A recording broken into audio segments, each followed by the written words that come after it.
Welcome to Nocturne Historia. The air is thick with incense and omens. In a chamber deep beneath the temple of Apollo, the Pythia rocks gently, her lips moving without sound. Smoke curls from the brazier, slow, silver serpents dancing in the gloom, and you kneel before her, heart pounding like a war drum muffled in cloth. Her eyes, blind yet unblinking, fix somewhere just beyond you. Laurel leaves sweat in your fist. The light from the torch sputters, as though uncertain of its own place in the dark. And then, her voice. Only with death will glory rise. Only with sacrifice shall the pass be held. You do not understand yet, but already the walls seem to lean inward. A chill moves over your shoulders, and the flame dips low. Outside, beyond the stone columns, the sun still glows on the ridges of the Taygetus Mountains. But here, deep within the shrine, you feel something ancient stir. Not a god, perhaps, but a story. The silence is heavier now. Years before battle, before the pass, before the name Leonidas becomes more than breath. You are still a boy, stripped of your name, standing in the training grounds beneath Sparta's cloudless sky. The dust is chalk white, the sun blinding. Around you, the sounds of wood striking flesh, bones cracking, the low hum of pain being bitten back. The agoge does not coddle. It teaches through cuts, through cold, through absence. Your fingers tremble, not from fear, but from the weight of the wooden spear pressed into them, heavier than it looks. The instructor circles like a wolf around lambs. His eye pauses on you. Again. So you strike again, and again, until blisters break, until your vision swims, until your arms ache and your legs burn. And still, you do not yield.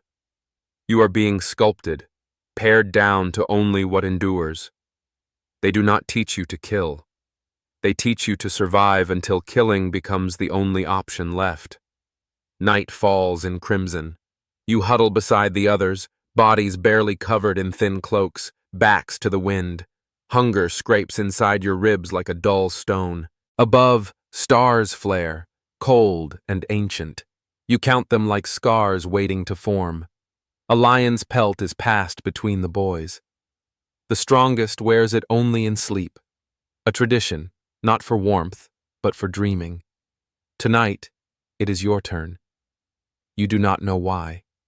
Perhaps because you did not scream when your shoulder dislocated, or because you returned with the stolen cheese, though the hounds tore at your legs. Either way, they watch you now, silent, reverent, as you pull the pelt over your chest and lie down on the earth. It smells of age, of blood and salt, and something else. Memory. You close your eyes, and in your sleep, you are already on the mountain, already older, already holding the pass with your shield braced and your mind empty. You hear the rush of arrows before they come. You feel the ground shaking as though giants approach. But you do not move. A candle flickers. Your breath slows. In the dream, a bell tolls, faint, almost imagined. You turn toward it, but there is no temple here, no chime, only the echo of fate stepping softly. When you wake, your hand is still clutching the edge of the lion's mane. The other boys are already up, shoulders squared, eyes steeled. One nods at you, not a smile, just a silent recognition. You will not speak of the dream, but something in you has shifted. Later, alone, you climb to the ridge above the city. Below, Sparta sprawls, not in opulence, but in discipline. The rooftops glint bronze. The river cuts through the valley like a blade. You watch until the wind rises and the bell from the temple chimes again, though no hand touches it. Your fingers curl around a stone. You carve your initials into the dirt beside you, then wipe them away. You are not yours anymore. You belong to something older, something forming still, something that does not yet know it will be remembered. But the gods do, and so do the mountains. Ash drifts in the quiet. That night, the wind scratches at the wooden shutters, and you lie awake beneath the lion's pelt, though the others sleep. A thought echoes through your bones, not a sentence, but a sound, the hiss of breath through clenched teeth, the rasp of a blade dragged slowly from its sheath. In the barracks, silence is never soft. It's sharp. It waits to be broken by a cry or a challenge. You've learned to listen with your skin, the smallest tremor, the faintest intake of breath. Everything means something. You slip from the blankets and pad barefoot into the yard, where shadows cling to the training poles. The moon hangs crooked above the rooftops, like a coin caught between two fingers. Your breath clouds, slow and pale, and you stretch your arms, feeling every bruise like a map etched on your flesh. A figure emerges from the darkness. Damaris. His eyes are quiet, but his fists are coiled tight. No words pass between you. There is only the signal. A slow raising of one hand, palm open. He lunges first. It's not hatred. It's the right. Pain offered freely, not in cruelty, but in communion. The rhythm of blows is a language only the agoge understands. We are here. We are real. We endure. Dust kicks, knuckles split, elbows bruise, but neither of you step back. There's no pride in winning, only in not falling. When the stars shift above you, he leans in, whispering a name. Leonidas.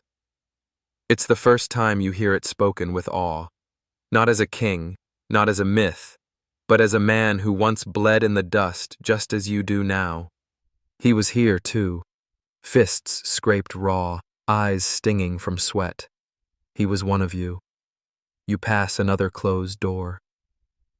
The next morning, you're summoned to the upper courtyard, where the elders stand beneath the olive trees. Their faces are carved in stone, ageless in their judgment. At their feet lies a wolfskin, old, weathered, and folded neatly. One elder speaks. His voice is dry, like old bark. Who claims the right to wear the name? You step forward, knees trembling. Not in fear, in knowing. They place the skin on your shoulders. It's heavy. Heavier than any cloak you've worn, though the fur is thin with age. The scent of it is sharp, sweat, rain, and a trace of smoke. You close your eyes as it settles. You are now a shield bearer, a silent oath keeper, a shadow on the mountain path. Weeks pass like the drift of leaves across the training fields. The rituals intensify. Fasting, running until your vision blurs, carrying stones through the river until your legs give way. But none of it feels new. You've been preparing for this long before they gave it a name. And then one day, a visitor comes. His horse is pale and foam-lathered. His cloak flutters with a red crest. He dismounts with the precision of one who's spent years near battle, and his voice is not loud, yet every man hears it. The king calls. You do not need to ask which king. The name is already in your marrow. Leonidas. He does not visit often, but when he does, the wind itself stills. He stands tall, taller than you imagined, but not because of his frame, because of his stillness. His silence is a weight others lean into. His eyes scan you not like a general, but like a blacksmith inspecting steel. He nods once. That is all. And something in you straightens that you didn't know had bent. That night, there are no fights beneath the moon, no whispered dares or stolen food, only the knowledge that the path is narrowing. And you are on it. A bell rings again, softer this time. In the dark, you dream not of glory, but of firelight, and standing shoulder to shoulder with men whose names you do not yet know. Of holding the line, not for Sparta, but for the one beside you. The next morning, you rise before the sun, not by command, but because something in you is already awake. You draw your fingers through the dust, tracing the symbol carved into your mind. L, the mark of Lacedaemon, the mark of the few, the mark of those who do not ask how many will come, only where they shall stand. The silence still hums beneath your breath as you march toward the outskirts of the city. The wind combs through the tall grass, threading its fingers along your tunic. Each footfall lands in rhythm with the next, not by order, but instinct. You pass the edge of the Eurotas River, its waters glistening like hammered bronze. Once, you bathed here as a child. Now, you only drink, quickly, efficiently, without song. A wooden gate opens to the training arena, but this time, no boys gather. Only you, and the instructors, and a single shield resting in the dirt. It waits for you like a memory unclaimed. The instructor gestures. You step forward. It is heavier than you imagined. The bronze-rimmed hoplon curves like the rising moon. You slide your arm through its brace, and for the first time, feel what it means to carry not protection, but the weight of a people. Your shield, the instructor says, is not for you. It is for the man beside you. You nod. The wind listens. They set you against 3 others, older, broader, scarred. You do not hesitate. Your body remembers what words cannot explain. The shield strikes. The spear thrusts. You stagger, fall, rise again. Blood blooms across your brow, but you smile. The lesson ends when none can tell who began it. Nothing moves, not even you. But the story continues. Later, in the dining hall, the food is coarse, lentils, figs, hardened bread, but your mouth waters. Hunger has become a companion, not a complaint. Around you, the others speak softly, if at all. There are no tales of victory, only silence, earned. One of the elders appears. His beard is ash white, and his eyes clouded by years. Yet when he speaks, the hall stills. Leonidas was not born to rule, he says. He earned the crown beneath open sky, not marble. You listen. He was not the first. He was the 3rd son. 2 brothers fell. And then he rose, not with pride, but because no one else could stand. The elder walks to you, places a hand on your shoulder. Remember that. You do. That night, sleep does not come easily, not for fear, but for the pressure of something awakening inside you. A knowledge not taught, but revealed. The knowledge that sacrifice is not always loud. Sometimes, it is the quiet decision to stand when others run.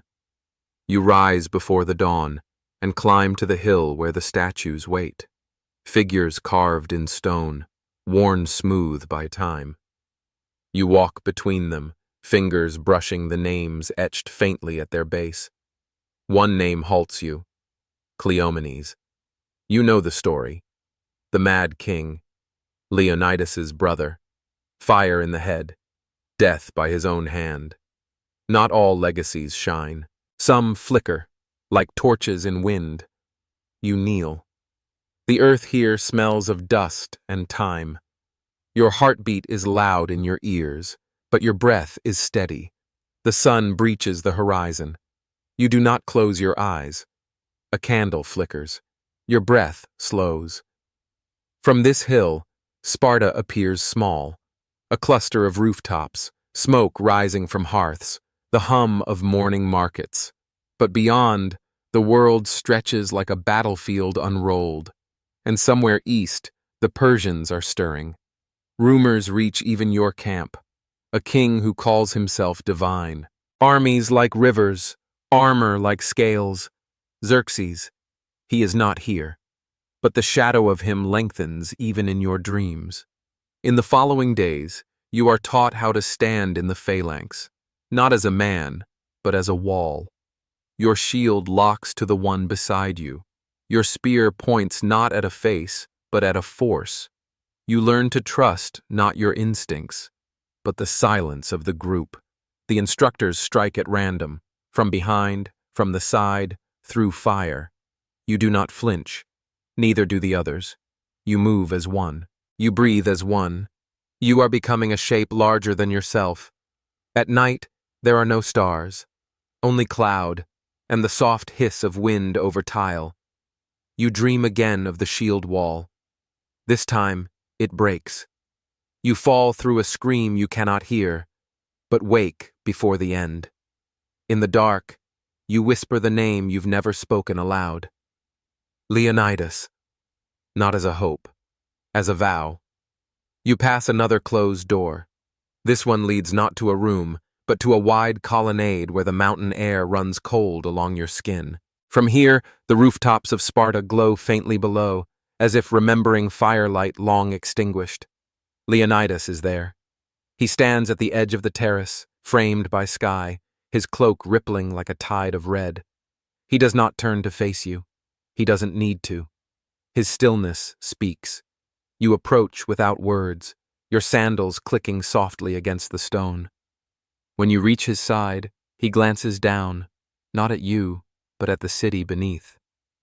All of it, he says quietly, rests on silence. You don't ask what he means. The wind is listening. In his presence, the world feels slowed, not paused, but suspended, like breath just before exhale. He is not loud. There is no thunder in his voice, no grandeur in his manner, only weight. Sparta is not walls, he continues. It is men, their backs, their bones. He finally turns. His gaze meets yours. No judgment, only measurement, like one weighing a sword for balance. Will yours hold? You nod. He doesn't smile, but he places a hand on your shoulder, not lightly, like a brand. The breeze shifts. You're still there. Later, in the dim hall of arms, you oil your spear in silence. Around you, others do the same, each lost in his own ritual. The bronze catches firelight in bursts. Shadows move like old warriors on the walls. They call the weapon Doru. You've learned its balance, heavier near the head, light near the foot. You've learned to let it become your breath, your arm, your answer. A boy named Orestes trains beside you. His knuckles are raw, his laughter rare. But tonight, he glances your way. They say the Persians have ships so large they carry trees inside them, he says. You look at him. He grins. They also say Leonidas once snapped an axe with his teeth. A chuckle escapes you, and for a brief moment, the weight lifts. Then the horn sounds. You rise together. Outside, the instructors await, lined like statues in a long row. No commands are given, only the silent gesture. Forward. You march through this gate, down the gravel path, through olive groves bent under their own silence. The moon is silver tonight, not soft, but sharp, like the edge of an unspoken truth. You reach the field where they test the mind, not the body. One by one, boys are taken aside, spoken to in whispers, returned changed. When it is your turn, a hood is placed over your head. Darkness closes around you. They ask no questions, only give you one order: survive the night. You're taken to a valley, left with nothing. No food, no light, no blade. The cold is immediate, like teeth. The sky offers no stars. You walk by feel, bark, dirt, stones sharp underfoot. Hours pass, or days. Time folds. You hear sounds, imagined or real. Footsteps, breathing, a rustle in the reeds. You crouch beside a boulder and wait, muscles trembling, thoughts dissolving. And then, without warning, a roar. Something rushes toward you. You leap aside, scramble, slide, climb. Your breath catches, your hands tear. But you do not scream. It was a test, a blur in the dark, a shape thrown to break you. You don't break. When dawn comes, The light is not gold, but ash-colored. The valley glows with dew and frost. They find you standing, bloodied, awake, and silent. Ash drifts in the quiet. When they remove the hood, the elder does not speak. He only nods. That nod becomes your name. You return not with glory, but with stillness. Something inside you has curled tighter, like a bowstring drawn, but not yet loosed. That evening, Leonidas speaks again, this time to all the chosen.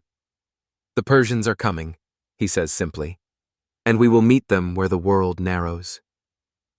Thermopylae. You whisper it like a prayer. The silence still clings to your skin as you stand at the edge of the stone courtyard. The sun is not yet risen, but the sky has begun to blush with the faintest trace of war. Not the clamor of it, the memory, the prelude. You grip the spear tighter in your palm. It no longer feels like wood and metal. It feels like memory shaped into a blade. This morning, you will be tested not with darkness, but with light.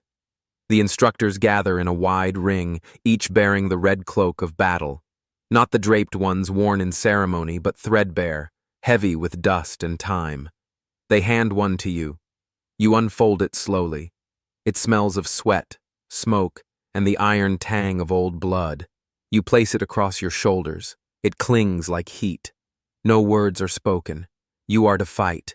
Not one opponent, but three. The arena is marked only by the gaze of those who watch. Stones, sand, sun. They do not call your name. They only nod. You step forward. The first strikes low. You pivot. The second comes from behind. You duck. The third waits, calculating, then lunges as you turn. Your body moves faster than thought. Spear, shield, heel, elbow. You are not fighting. You are remembering. Your arms recall the shape of defense.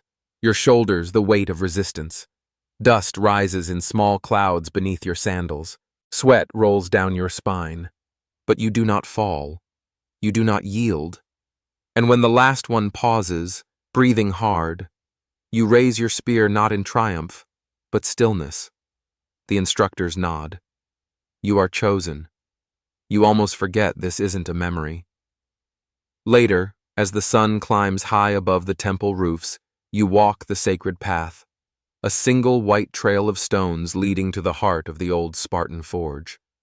There, the blacksmith waits. He does not ask your name. He places a hand on your chest, feels the breath beneath your ribs, then turns, and from the fire draws your greaves, your breastplate, your helm. Each is dull, plain, no ornament, Spartan. But when he hands you the sword, the cyphus, it hums with age. The blade is short, leaf-shaped, balanced for close killing. You lift it. It feels like silence given edge. He nods. Keep it sharp with stones, not stories. You bow. Outside, the sun begins to sink. Orange spreads across the sky like spilled wine. You pass the agora. The market is quieter now. Even the women speak in hushed tones. They know what the red cloaks mean. And then, her voice. Gorgo. The queen. She walks among the people with the calm of one who has never flinched. She wears no jewels, only linen, sandals, and a voice that cuts through stone. She stops before you. Her eyes are green, not soft, but fierce. You leave soon, she says. You nod. She studies your face, not as a queen, as a mother looking for something she's already lost. Then remember this. She steps closer. Come back with your shield, or on it. The wind stills. Her words are not threat. They are love, forged in fire. You bow lower this time. That night, you eat beside the men who will march with you. 300, not chosen by rank, but by honor. Fathers, brothers, sons, warriors. Some laugh, some sit in silence, some whisper prayers to gods who have already decided. Leonidas moves among them without guard, his voice low, his hand resting briefly on each shoulder. He reaches you last. He says nothing, just looks and nods. The stars rise, and in your chest, the lion stirs again. The silence is heavier now, not the silence of rest, but of breath held at the edge of something vast. Before you, the gates of Sparta yawn open like the mouth of an ancient beast. Stone columns cast long shadows across the earth, and in their shade, your sandals crunch over the dusted road. The cloak on your shoulders feels heavier with each step, not from weariness, but meaning. Leonidas leads. He says little, only gestures with the flat of his palm when it's time to begin. Behind him, 300. Beside you, men who share your pace, your hunger, your silence. Each man has a reason for coming, yet none speak it aloud. They say Spartans are bred without fear. But you know better. Fear walks with you. It always has. You've simply learned to let it pass through. Past the olive trees, you march. Past the fields where mothers bend, harvesting the last crop of summer. They do not wave. They do not cry. They watch. And then, beyond the hills, the path narrows. Here, the air changes. The breeze grows salt-touched, the scent of the Aegean sweeping over ridges and down into the hollows of your throat. You taste it like prophecy. A bell rings again, softer this time.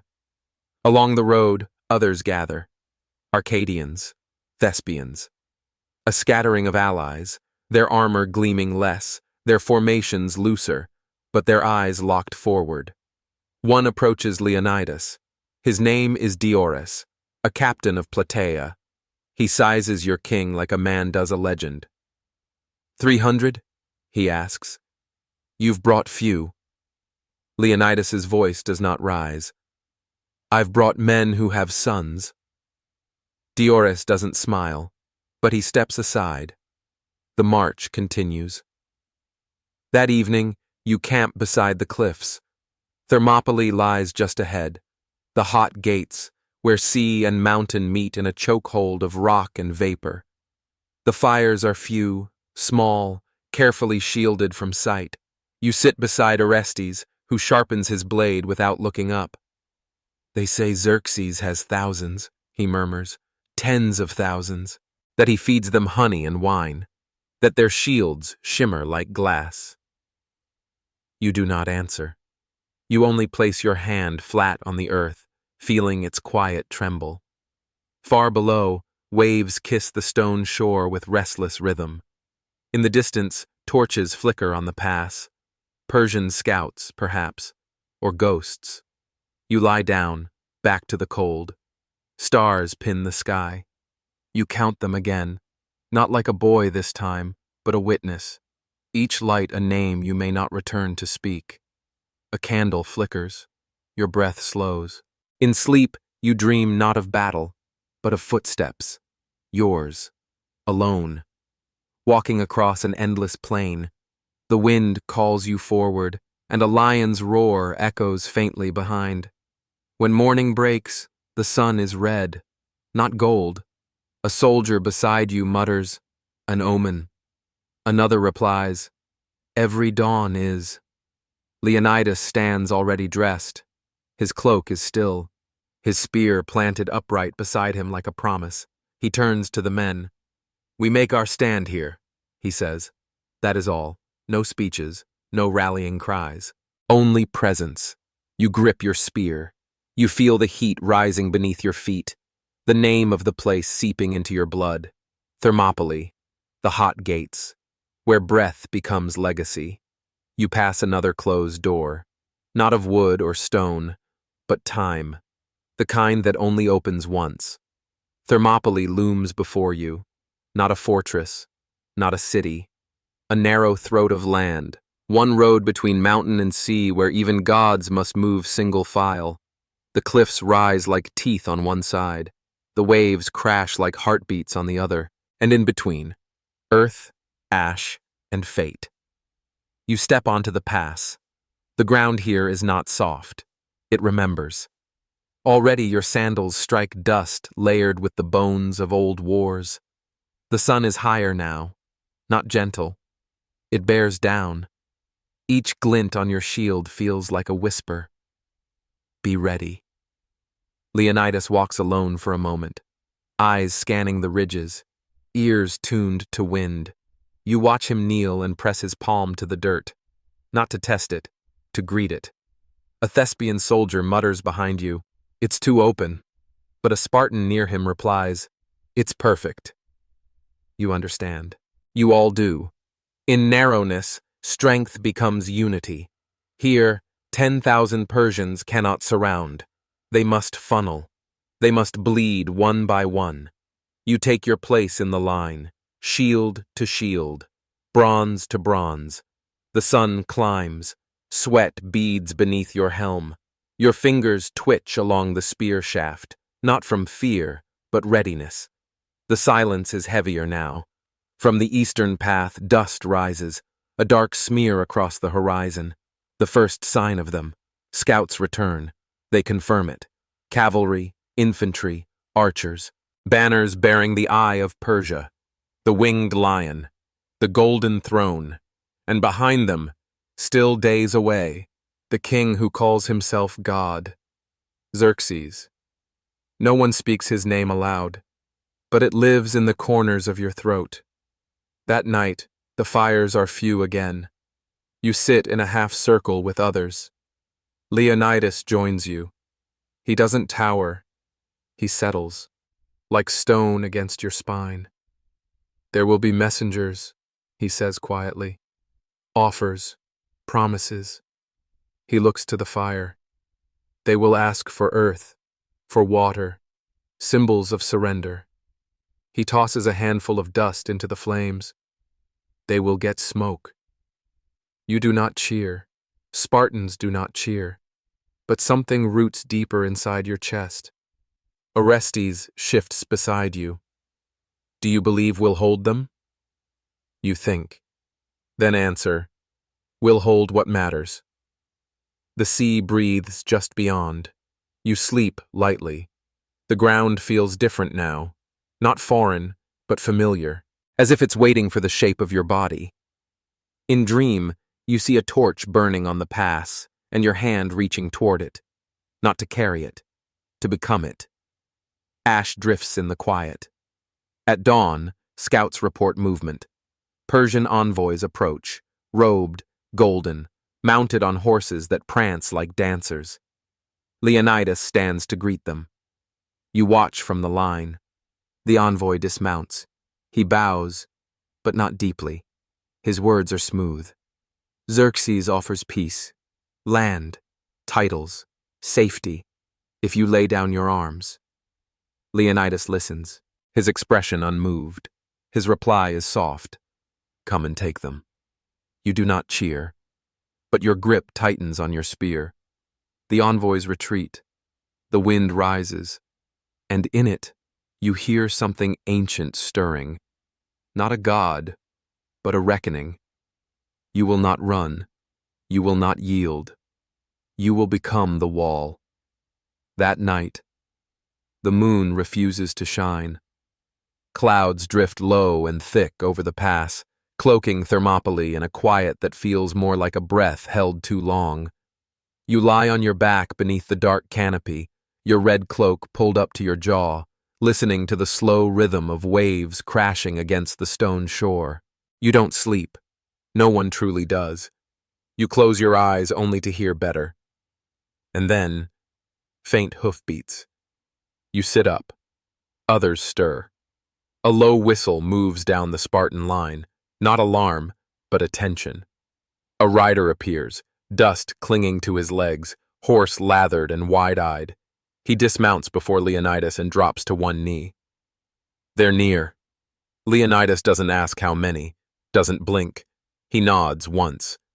The order comes in silence. Shields on. You rise.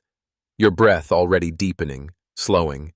The straps of your armor creak softly as you fasten them. You run your thumb once across the edge of your spearhead, not to test it, but to feel the memory of metal. At the front of the line, Leonidas walks with no helmet, only his crimson cloak, now dark at the shoulders with sea mist. He says nothing to the gathered men, only raises his spear.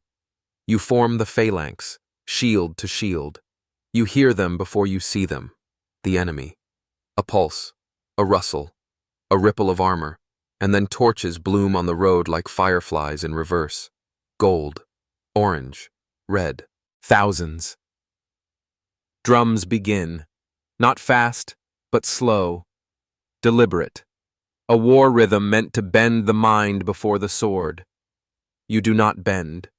You pass another closed door. The first ranks of Persians approach. Medes, lean and fast, spears long, faces hidden behind lacquered masks. The command is whispered down the line. Hold.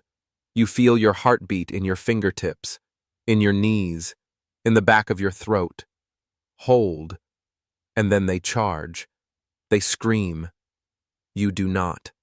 Their spears strike your shields like waves against cliffstone. You push back, not as a man, but as part of something older, something indivisible. The first line breaks. The Medes scatter like sparks.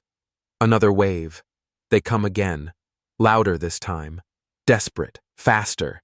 They fall harder. You strike with precision, not rage. The blade moves because your body remembers, because the wall must remain. You kill, not with glory, with purpose. Blood darkens the stones. The pass narrows further. The dead pile up. You step over them without thought. Midway through the battle, a Persian archer lifts his bow. You spot him. He releases. The arrow arcs. You raise your shield just in time. It thuds against bronze. The force jolts your arm, but you hold. Beside you, Orestes grunts. A nick along his thigh. He doesn't flinch. The command comes, rotate. Those in front step back. You step forward, a wave within a wave. You raise your shield. You strike. You breathe. You endure. The breeze shifts. You're still there. Hours pass. Maybe more. You lose the sun behind smoke. The air thickens with iron and heat. The Persians retreat. Not far, but far enough. You stand still, every muscle trembling, but you do not fall. You look at your shield. It's chipped now, scored, not ruined. Beside you, Orestes finally exhales. Well, he mutters, that was the morning. You nod. The sea crashes again. Night falls. The silence still hums beneath your ears, not from absence, but from ringing. After the battle, all sound feels distant, as if the world itself is exhaling slowly. You sit on a flat stone, helm in your lap, sweat drying into salt across your brow. Blood, yours, theirs, you no longer know, cakes your arms. The red of your cloak is almost black now. You roll your shoulders. The joints complain. Your fingers ache around the haft of your spear, but you are unbroken. Leonidas walks past, not inspecting, simply present. His hand rests briefly on Orestes' shoulder, then on yours. The weight of it lingers. We will bury the dead, he says quietly. Even theirs. You nod. That evening, as the sky turns bruised with dusk, you and your brothers carry bodies. No judgment, no names. Only the weight of flesh, the silence of fallen breath. The Persians lie still, arms curled like children in uneasy sleep. You dig with your hands, with your blades, in the hard earth beside the sea, where waves wash close but never reach. It is not mercy, it is memory. A bell rings again, softer this time. As the sun sets, the wind rises, salt and pine cool against your bruised face. Fires are lit carefully, low, shielded. Meals are sparse, figs, barley, a crust of bread soaked in wine. Leonidas eats with the men. No throne, no crown, only a king shaped by war and silence. Orestes breaks a piece of bread and hands it to you. You fought like a mountain today. You smile, barely. Mountains don't bleed. He raises a brow. You didn't bleed. I saw. You laugh softly, the sound surprising both of you. Someone begins humming. A low, steady tune. Not a song of victory, but something older. A lullaby once whispered by mothers who now sleep far away. And one by one, the others join. No instruments, no words, just sound. The fire crackles in rhythm. Your breath slows. Your thoughts drift. You remember the oracle again. Her voice, her warning, the torchlight dancing in the dark. Only with death will glory rise. Only with sacrifice shall the pass be held. You lie down in the dust, your shield beneath your back. Stars blink through thinning clouds. One of them falls, a streak of light arcing across the heavens. Orestes points up. A sign? You shake your head. A reminder. Of what? That we all fall. He is silent a moment.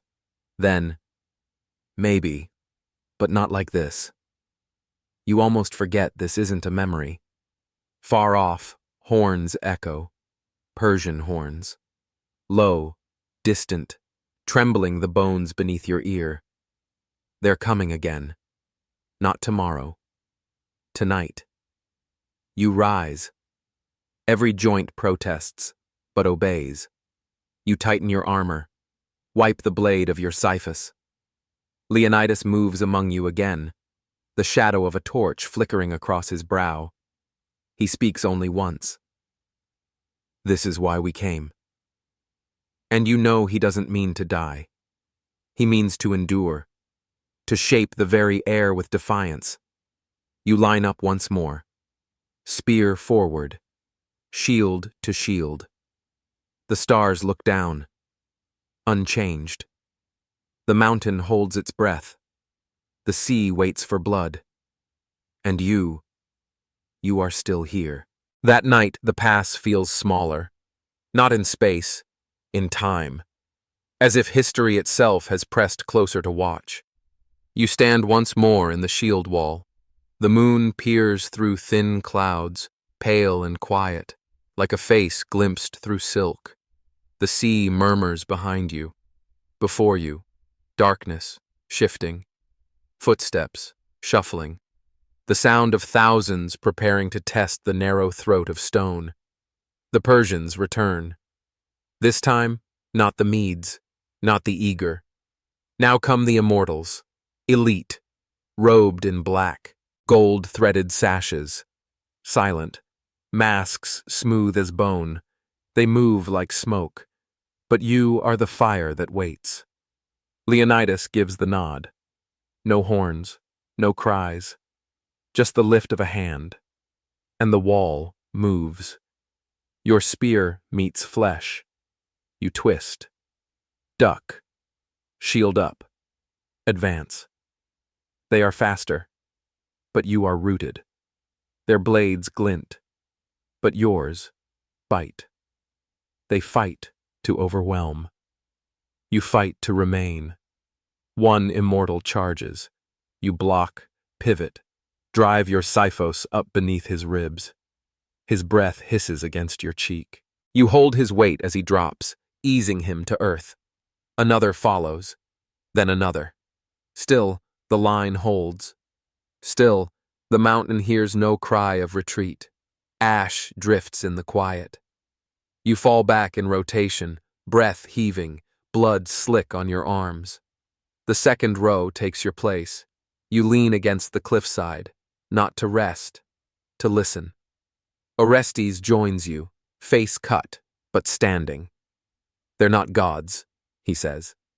No, you reply. They're men dressed in legend. He spits blood. So are we. Behind the front, Leonidas speaks with Diores of Plataea. A younger soldier named Callion, barely past 20, listens nearby. You hear the end of the sentence. We buy time, not triumph. Callion frowns. For what? Leonidas looks toward the south. For waking. And you understand. This battle is not to win, it is to remind. You sleep again in shifts. Your dreams now flicker, brief, brittle. You see your mother's hands, a doorway, firelight, then darkness again. In the early light you rise. Bones ache, muscles creak, but the line reforms without order. Habit has become instinct. The Persians try again and again. Each time their confidence drains like blood. By midday, they stop. You do not lower your shield. The silence is heavier now. An envoy comes under flag of truce. You do not hear his words, only watch his gestures, promises, pleas. Leonidas hears him, then answers with a single phrase. This is our earth. We stand upon it. The envoy bows and leaves. A murmur moves down the Spartan line, not of fear, but clarity. The way dawn murmurs through frost. This is no longer about kings, not Xerxes, not Leonidas. It is about space, time, breath. You eat sparingly that night, dried figs, a scrap of goat's cheese. Your body hungers, but your spirit is strangely full. By the fire, you watch Orestes wrap his hand in cloth. The knuckles are swollen, purple. You still with me?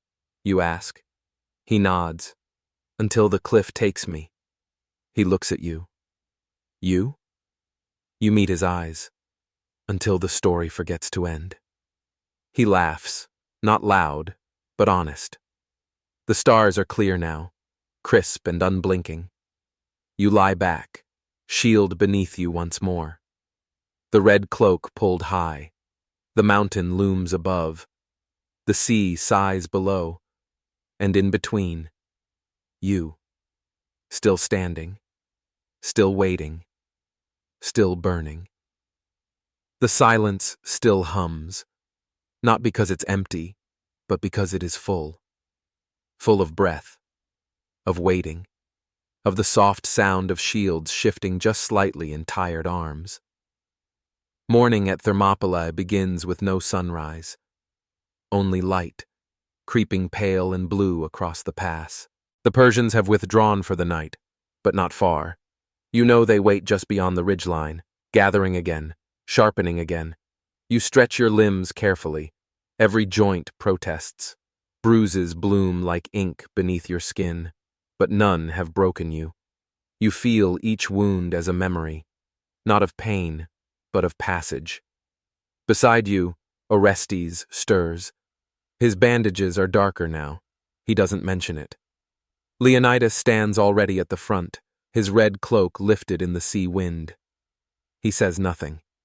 His presence is enough. Today will be worse, and you are ready.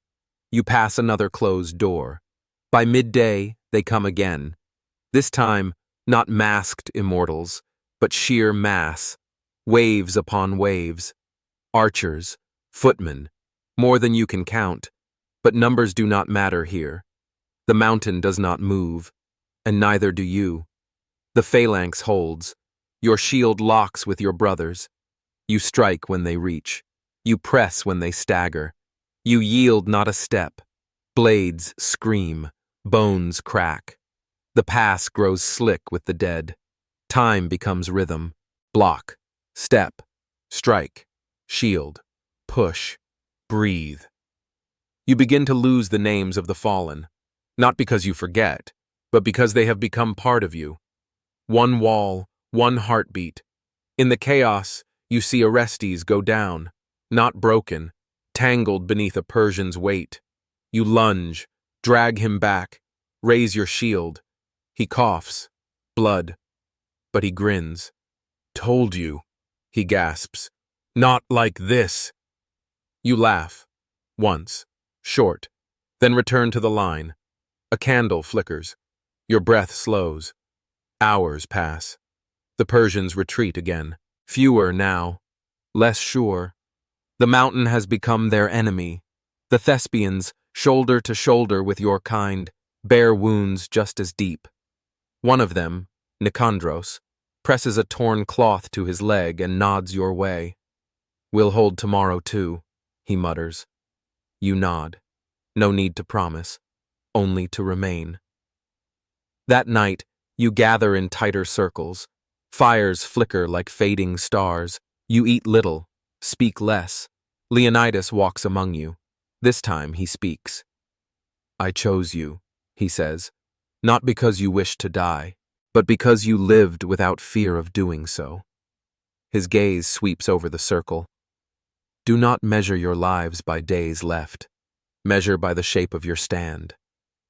He kneels, one knee in the dust, and looks each man in the eye. I will not outlive you. I will only die beside you. The wind stills. The fire pops softly. In that moment, no one thinks of Sparta. No one thinks of Xerxes. You think only of the shield beside yours, the hand that held the line, the man whose breath matches yours in rhythm. Orestes shifts beside you. When this is over, he begins, then stops. You smile. When this is over, there will be no end. He leans back. Good. The stars gleam overhead, merciless and clear. You lie in silence, the weight of your armor still on your chest. The sea sighs.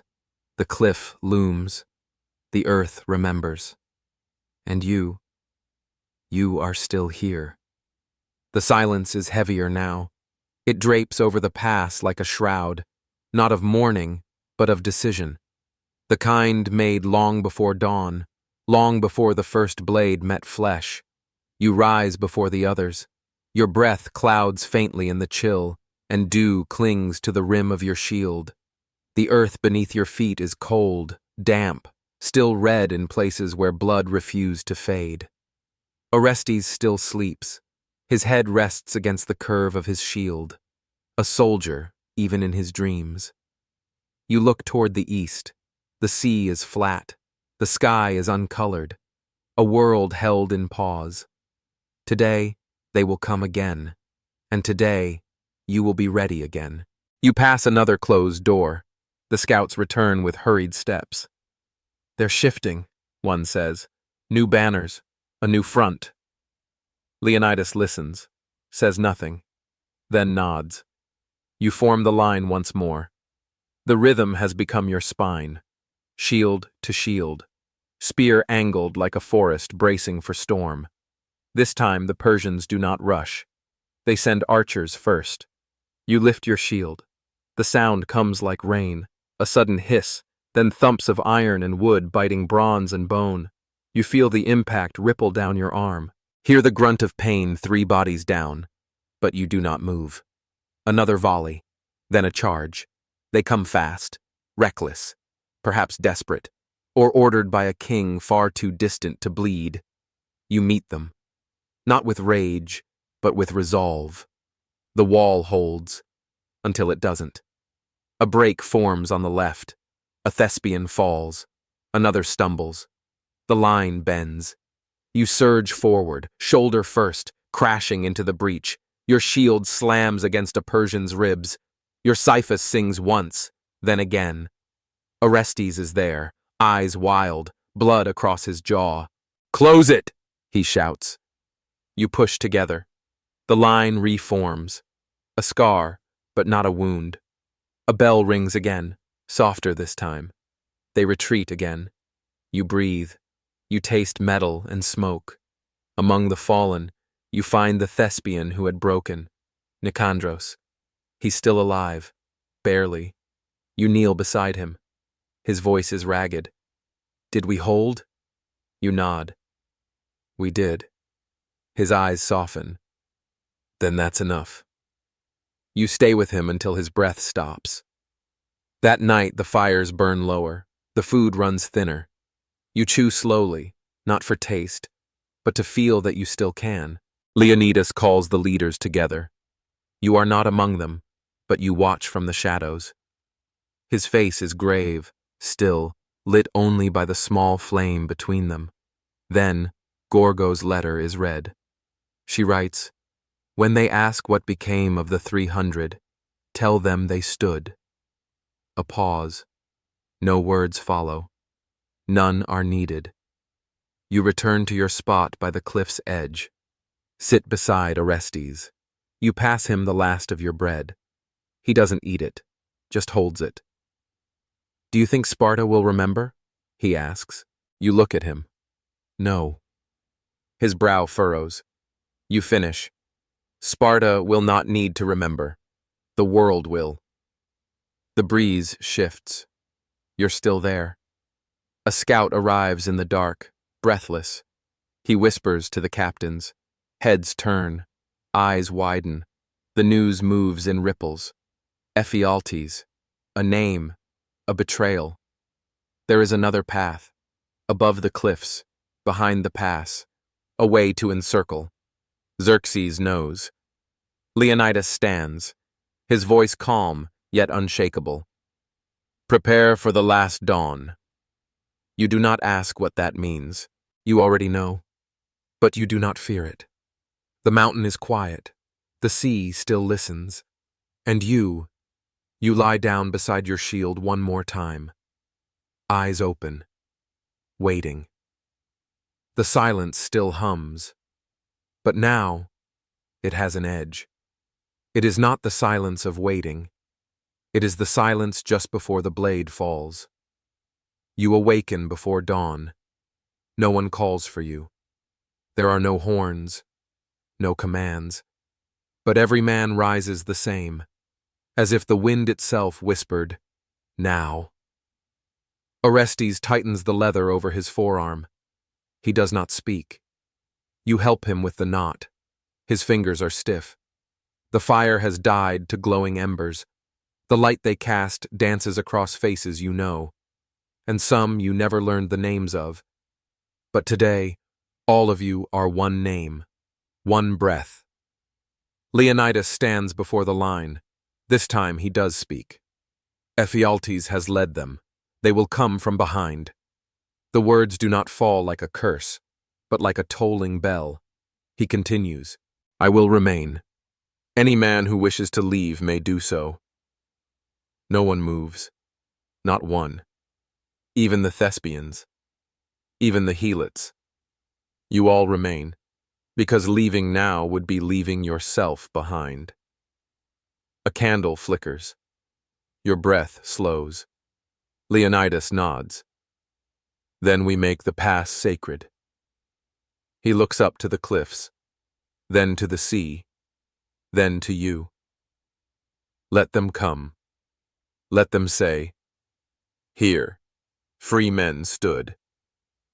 The sun has not yet risen, but you move.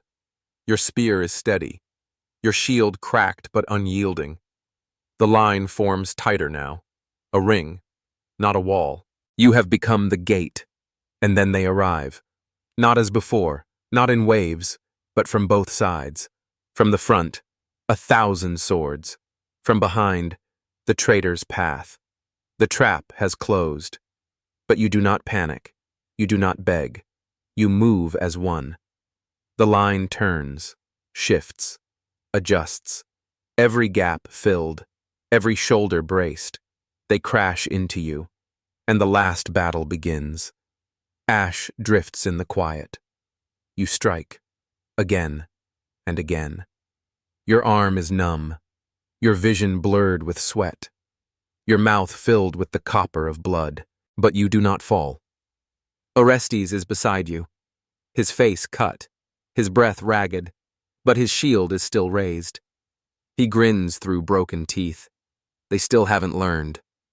You laugh. The sound rips your throat. Then a horn, not yours, blares above. A new wave comes from the ridge. You brace, you push, you break, and rise again. You fall to one knee, only for a moment. A hand pulls you up. A stranger. No name, just a nod. Together, You swing your blades like memory. You hear the cry. Leonidas has been struck. The line bends. For a heartbeat, it breaks. Then, it hardens. You reach him. He is still upright, still breathing. Blood runs from his side, but his hand grips the spear. He sees you, and he smiles. Good, he says. You're still here. You pass another closed door. The mountain darkens. The sea rages. The Persians swarm. But your shield holds. Your blade sings. And in that final ring of bronze and breath, you become not just man, but meaning. You are no longer waiting for death. You are welcoming it like an old friend. Because here, you have made something the world cannot erase. Thermopylae. The silence is different now, not heavier, but holy, as if the very air remembers how you stood, how you still stand. You kneel beside Leonidas. His breath is shallow, but his eyes are clear. Blood seeps slowly from beneath his breastplate, trickling along the grooves of his ribs. Around you, the last ring holds. Spears snapped to stubs, shields splintered, armor dented and dark with time's final ink. He looks up at the sky. The sun is rising, slow, reluctant, and red. I told you, he murmurs, we would light the way. You grasp his shoulder. We did. His head leans back. A breath. Then stillness. Nothing moves. Not even you. But the story continues. There is no horn to mark it. No cry. But every man knows. The king has fallen. And you rise not in grief, but in fury, gentled by purpose. Around you, the Spartans and Thespians tighten the circle. The Persians press in. Their commander shouts. But you hear nothing now. Only your heartbeat. Only your breath. You raise your shield. You strike. You endure. The ridge burns with sunlight now. The sky has opened. And still, you do not yield. The Persians shout again, but this time, there is hesitation. They expected surrender. What they find is silence. A silence more terrifying than any scream. One by one, the last defenders fall. Not backward, never backward, always forward. Orestes fights beside you, his blade gone. He swings a broken spear haft. Blood runs into his eye. You hold him once, as he falters. He coughs, then laughs. I'll see you in the statue. And then he is gone. You place his body gently behind the line. The enemy presses harder now. They want it done. They want to erase this stand before it can become eternal. But it is too late. A bell rings again, softer this time. A single Persian commander steps forward. He shouts something in a foreign tongue. You do not understand the words, but you know what they mean. They offer mercy. And you answer. You plant your feet. You raise your shield. And you say nothing, because there is nothing left to say. Your final breath is not stolen. It is given, freely, to the land that shaped you, to the line that held with you, to the wind that carries your name. You see the sea one last time, and the cliffs, and the sky, and then light. The silence still hums, but it is not yours anymore. It belongs to the wind that sweeps Thermopylae now, whispering through the bones, the ashes, the memory. Your body lies among the others, scattered in a ring like the petals of a crimson flower, each man still where he fell. No one turned to run, not even in death. Above, the vultures do not circle yet. Even they seem to wait. And in the hush, Persia stands stunned. Thousands look down upon the few who did not bend. Soldiers once sure of divine right now shift nervously, uncertain why silence feels like accusation. Xerxes rides through the pass the next day, gold-draped, guarded, staring at the place where his immortals bled. He sees Leonidas first, his body propped upright by his spear, as if still holding command. They say Xerxes did not dismount, that he only stared, that for the first time, the King of Kings said nothing. The bodies are burned, but not all. Some, they say, were hidden, buried in secret by grateful hands from the nearby hills. The earth takes them back gently, like suns long absent. The breeze shifts. You're still there. And Sparta? Sparta hears. Gorgo stands before the council. No veil, no tears, only fire. Her voice does not tremble. "My husband is dead," she says. "My son is young, but he will grow." She lifts a bloodied shield. "Because you gave him this." They listen, because her words are not a plea. They are command. Elsewhere, messengers ride. The tale spreads. At Thermopylae, a king died with his men. They did not ask for more time. They gave it. In Plataea, in Athens, in distant Thebes, the people remember, and something begins to awaken. The Persians will come again. But now the land knows the taste of defiance. A boy sharpens a spear in secret. A poet writes verses by firelight. A mother teaches her daughter to stand. The stand at the hot gates is no longer stone and dust. It has become breath. It has become story. You pass another closed door, and behind it, voices. Centuries later, children still whisper the name. They do not know your face, but they say it as if it were their own. Leonidas, Spartan, 300.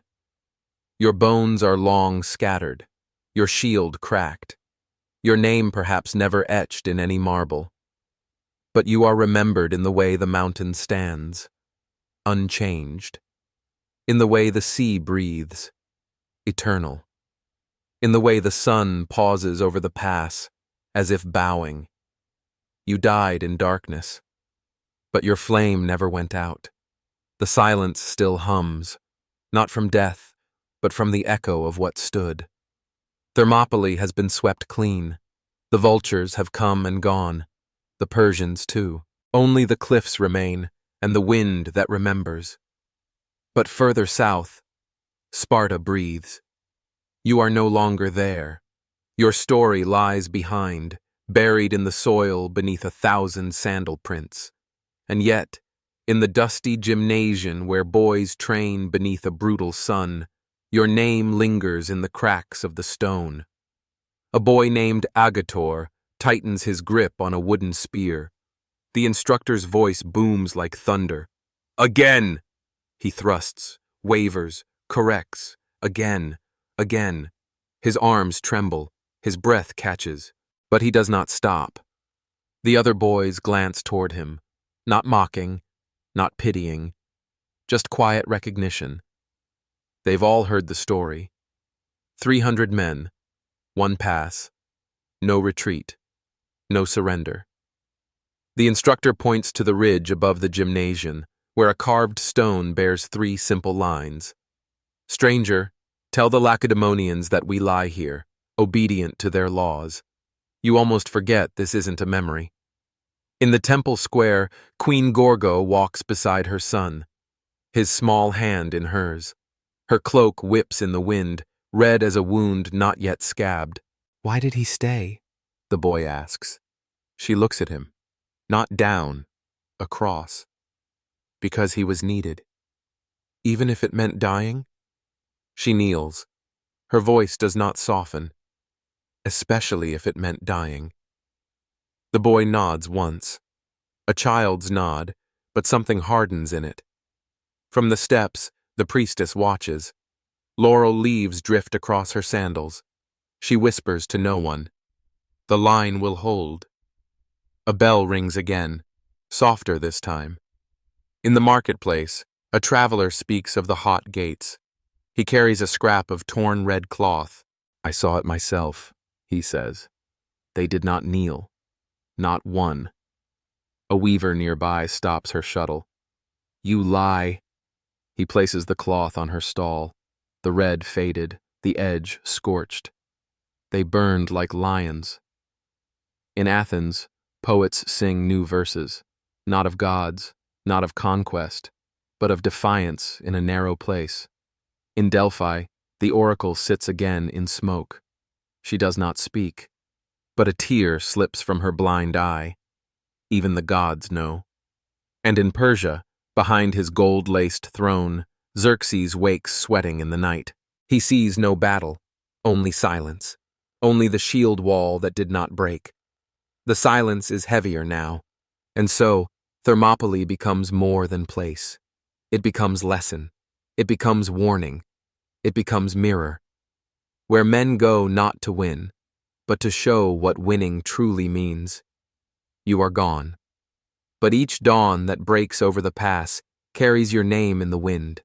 Each soldier that straps on his armor feels you in the leather. Each breath of courage taken at the edge of fear is you. And you are still there. The silence still hums, not with grief, but with something quieter, deeper. Resolve. Far from Thermopylae, a river moves slowly through Arcadia, carrying leaves and the scent of olive trees. On its banks, an old man dips his hands into the cold stream, rinses away the dust, and looks up at the road. He has no shield now, only a limp and a scar that runs from collarbone to hip. He was there, one of the few who was sent home before the end, not by cowardice, but by Leonidas's own words. "Tell them," the king had said. "Tell them everything." So he does, again and again, in villages, in temples, in the pauses between market stalls. He does not exaggerate. He does not shout. He simply tells the truth. About the line that never broke, about the silence that never yielded, about how a king died beside his men. The breeze shifts. You're still there. In the gymnasium, Agator trains harder now. The boys watch him with a quiet fear, not because he boasts, but because he no longer does. When he falls, he rises without complaint. When he bleeds, he raps it himself. His eyes are older than his face. One day, during morning drills, he approaches the elder instructor. "I want to see it," he says. "The pass." The instructor does not answer. He only nods. Weeks later, Agator stands where you once stood. The stones are warm. The wind moves sideways along the cliffs. The sea hums behind him, low and endless. There are no banners now, no spears, only a simple stone pillar where names once were carved, some eroded by time, others lost to it. He kneels, places his hand flat against the ground. It's not about reverence, it's about recognition. The dirt still remembers your footprints. Ash drifts in the quiet. Elsewhere, in a marketplace in Thebes, a merchant argues about grain prices. A fight nearly breaks out. And then, someone mentions the 300. The quarrel stops. There is a pause. No oaths. No statues. But in that moment, the silence wins. Because even here, the story carries weight. In a back alley in Delphi, a young girl draws in the dust. Not horses or gods, but a narrow road with men standing in a line. She doesn't know why, only that it feels important. In dreams, old soldiers still walk the cliffs, sometimes alone, sometimes shoulder to shoulder with those who didn't come back. Sometimes they carry no weapon, only the memory. And beyond the Aegean, across distant sands, a foreign warrior trains in a courtyard. He sharpens his blade, fastens his greaves, and he pauses, just briefly, to remember something he was once told. They did not run. You pass another closed door, and behind it, another world begins to listen. You are not gone. You are echo. You are the pause in a tyrant's breath. You are the flame in a boy's heart. You are the line. still holding. That night, the stars return, clearer than before. No clouds, no smoke, no war drums, just light, cold and ancient, pulsing above the cliffs that once held 300 breaths. In Sparta, the forge burns again. Metal sings under hammers, not for ceremony, for readiness. Boys who once watched from afar now hold swords across their palms and do not tremble. You are not there, but your shape lingers in the way they stand. On the temple steps, Queen Gorgo addresses the council once more. She wears black now, but not in mourning. Her eyes carry dusk and dawn together. They did not die in vain, she says, but in warning. She lifts a scroll, sealed with wax, stained with dust. A map, she says, taken from a dying messenger. It shows where Xerxes moves next. Silence falls across the room. She meets it. You have sons. They will fight, or they will fall under silence. None argue. A candle flickers. Your breath slows. In Plataea, word arrives in the hands of a traveler. He bears no arms, only a token, a coin pressed with the lambda of Lacedaemon, left in his palm by a soldier who never returned. They held the pass, he tells the crowd, and now they ask that we hold the rest. Among the listeners, a baker, a farmer, a youth who has never seen blood, and yet each one listens with a straightened spine. The message spreads, not shouted, not carved, carried. And across the land, men begin to gather. They come not in armor, but in silence, not with drums, but with steps. A new wall begins to form, not of shields, but of will. The silence is heavier now. In the hills near Thermopylae, a shepherd finds a helmet lodged beneath a crag, cracked, dented, dusted in ash. He lifts it, not as a relic, but as a reminder. He places it on a rock beside the path.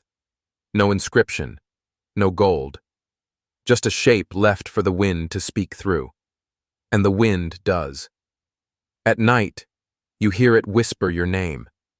Not the name you were born with, the one you died with, Spartan. Elsewhere, a foreign envoy asks, why did they not surrender? The answer is spoken slowly. Because they had already given everything, except permission. You did not grant it. And now your defiance has spread farther than any army. You pass through mouths without ever being seen. You become the line drawn in memory. You are the shield that still holds, long after it has fallen. You are the breath that steadies before the next step. You pass another closed door. And somewhere, beyond the cliffs, beyond the stone, a boy dreams of holding the pass. He will not know your face, but he will walk in your silence. And when he is asked why, he will not speak. He will only stand. The silence still hums, a lullaby carried by the cliffs. Not mourning, not fear. A song of memory, low and eternal. In the shadow of Thermopylae, the olive trees sway with a rhythm older than war. Leaves curl in the wind, whispering to the soil beneath them, where names once lay carved, now faded, now part of the earth. You are no longer here in body, but your shape remains in the roots, in the stones, in the path. And each time a boot brushes that ancient dust, the story stirs. A boy and his father pass the site. The father kneels, brushes away a thin layer of moss. Beneath it, the edge of a carving. The boy reads aloud, slowly. Tell them, we lie here. His voice fades. He looks up. Did they really not run? The father says nothing, just nods, and the boy's eyes change. You almost forget this isn't a memory. Far away, the Persian court glitters. Xerxes reclines on his throne, surrounded by musicians, fruit, gold, silence. But his eyes are tired. He listens as an advisor reads the reports. Minor rebellions in the west, stirred by stories of the pass. Xerxes waves a hand. My armies are vast. But later that night, he sits alone, holding a piece of cracked Spartan bronze, a trophy once, now only weight. He stares into a flame, and does not speak. In Athens, the fleet readies. Themistocles sharpens more than blades. He sharpens minds. The story of the 300 becomes his weapon. If they could stand there, he tells his commanders, we can sail here. And the sea listens. A bell rings again, softer this time. In the hills of Sparta, the agoge continues. Boys run until they vomit, fight until they break, stand until they heal. But something new glows in their eyes, not just discipline, but echo. They do not speak of Thermopylae aloud. It is not needed.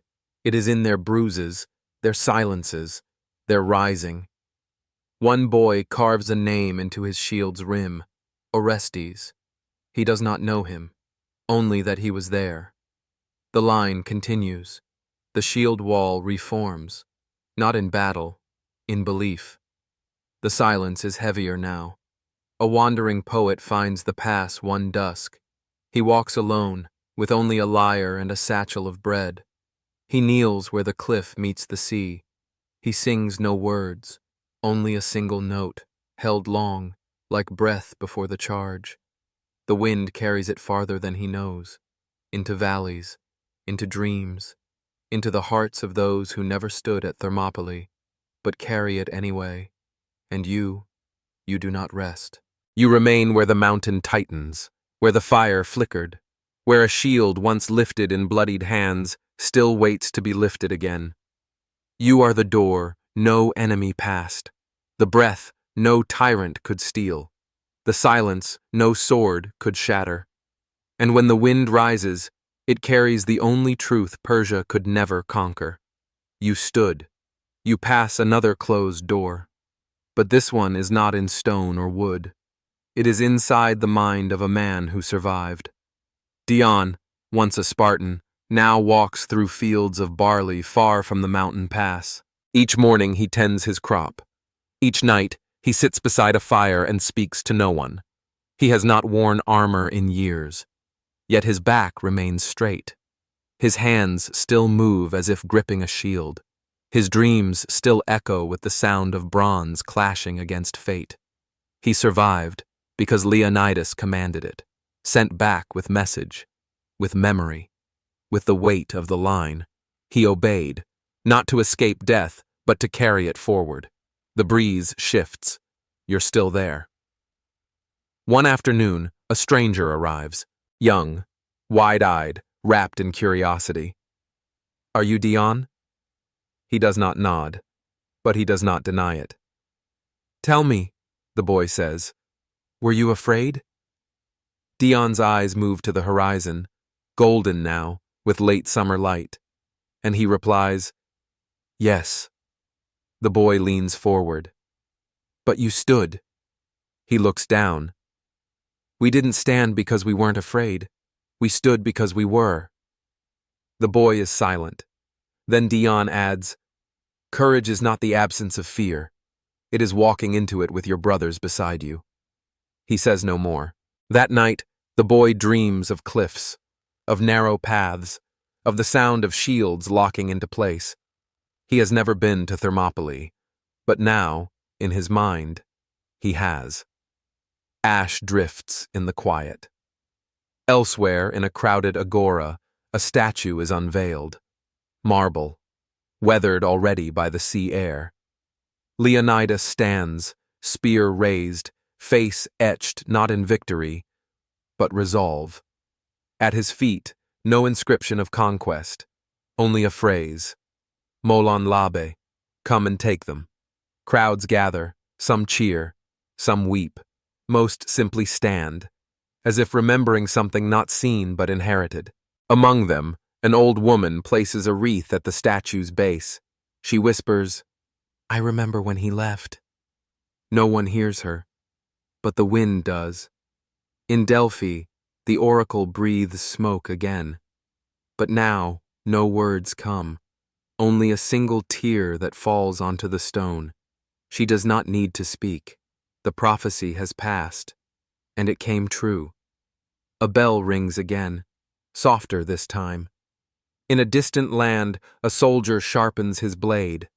He is not Greek, not Spartan, but he has heard. He wraps his wrist in red cloth, not to claim the name, but to honor the echo. And when he marches, he whispers the names of those who held the pass. Not all 300, just one. Anyone. Enough to carry the flame. You are not a name. You are a memory in motion. You are a breath between battles. You are a wall that does not need rebuilding. And when they ask who held the line, they will not find your face, only your silence, and it will be louder than any trumpet. That night, the stars return sharper than before. They hang motionless above the hills of Laconia, watching, ancient and undisturbed. Beneath them, a small fire crackles outside a hut of stone and straw. Its flame dances in silence, a silence that no longer grieves, but remembers. Inside, an old man carves. He has no name now. He gave it to Thermopylae and never asked it back. Each groove of the wood beneath his knife carries the weight of something lost. Not regret, but presence. He does not carve faces, only symbols, shields, spears, a mountain flanked by sea. When the wind moves, it sounds like marching. The silence is heavier now. Across the plains, the sons of Sparta train. They move in formation under the sun's relentless gaze. Blades flash, sand rises, voices bark commands, not in anger, but rhythm. Agator, no longer a boy, leads now. His eyes remain steady. His shield bears no crest, but in the way he moves, others follow. At night, he teaches them more than technique. He tells them of the wall, of the way it felt to stand, shoulder to shoulder, knowing each breath might be the last, and yet breathing anyway. Glory is not loud, he tells them. Sometimes it whispers. They listen. Far beyond the training fields, Queen Gorgo walks along the outer wall of Sparta. Time has painted silver through her hair, yet she stands tall, arms clasped behind her back, eyes fixed on the horizon. A foreign diplomat approaches. He asks about the strength of her army, the reach of her influence, the security of her city. She says only, "We once sent 300 men, and the world still talks about it." He does not speak again. You almost forget this isn't a memory. In the hills beyond, a child finds something in the dirt, a shard of bronze, curved like a sliver of moon. He brings it to his grandfather, who turns it slowly in his hand. "Where did you find this?" The boy points. "By the old stones, where the wind whistles." The man nods, places it in the firelight. "It belonged to someone who never ran." The boy looks down. "Will I be like him?" The man doesn't answer, only presses the shard into the child's palm. "You already are." A candle flickers. Your breath slows. In the ruins of Delphi, a new priest rises. He rebuilds the broken altar, stone by stone, not for gold, not for worship, for memory. He carves a name below Apollo's gaze, not of a god, of a king. Leonidas. Pilgrims come, not in robes, but in silence. They leave behind tokens, a broken arrow, a smooth stone, a strip of red cloth. They do not pray. They remember. Elsewhere, a philosopher writes, "Freedom is not gifted, it is guarded, not with might, with meaning." And in his margin, Thermopylae. Ash drifts in the quiet, and you remain, not in the body, not in blood, but in every whisper before a battle, in every hand that lifts a shield without command, in the pause before retreat is rejected, in the glance between soldiers who know they are outnumbered and still move forward. You are the echo that doesn't fade. You are the weight that makes the wind stand still. You are not gone. You are what they still measure courage by. The silence still hums, but now it carries voices. Low, worn, made not of sound, but presence. In the soft haze of dawn, a song rises from Thespeae. Not a battle cry, a mourning, a remembrance. For the men who stood at Thermopylae without promise of reward, without fear of being forgotten. Their names are chiseled slowly into new stone, carefully, as if each letter carries the weight of a soul. One boy watches from the crowd. His father never returned.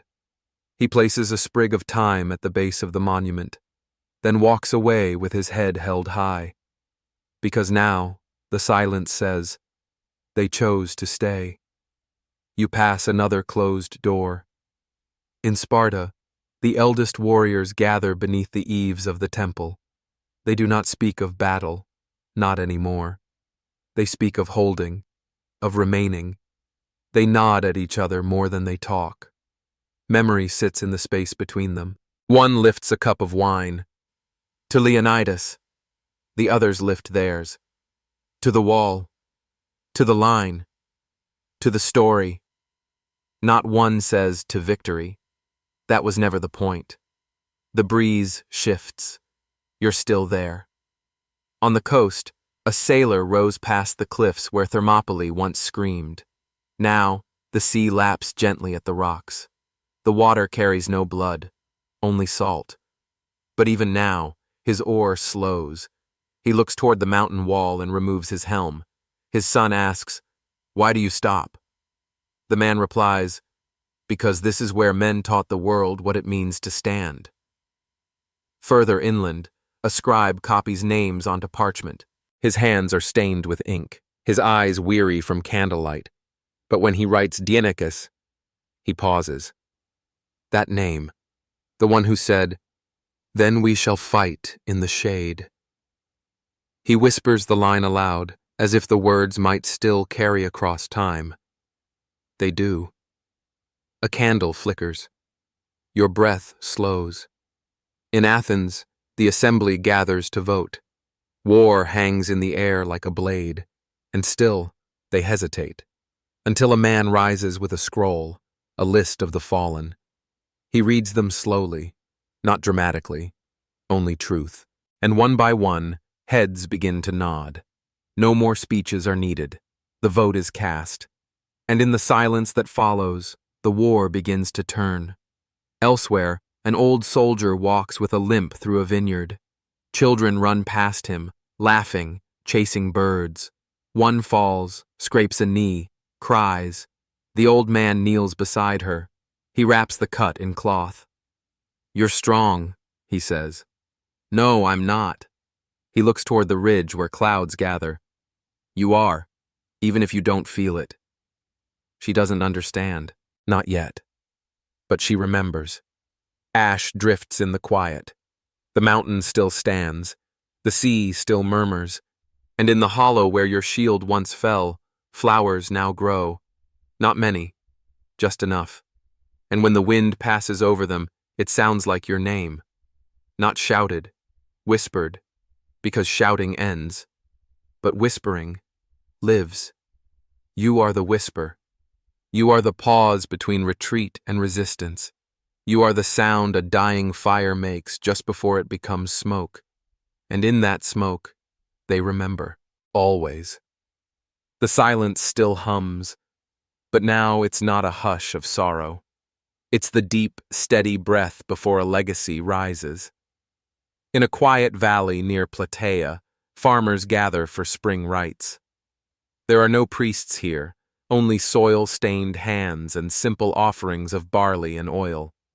But at the end of the field, beneath a crooked cypress tree, they've planted a stone. No name on it. No date. Just a carving. A line of men, shoulder to shoulder, shields braced. Children ask what it means. An old woman runs her fingers along the weathered edge and says, "It means we're still here." You pass another closed door. In a cave high on the cliffs of Taygetus, a boy undergoes the trial. He has been left without food. No fire, no blade, only night. He waits. Cold, teeth chattering, lips cracked. The wind moves like an animal between the rocks. But he does not cry out. Instead, he hums a line, one his mother whispered to him once. They stood like stones at the gate. He doesn't know where the line came from, only that it fits the dark. When dawn comes, he walks back, slower but upright. He passes the instructor without a word, and the instructor nods.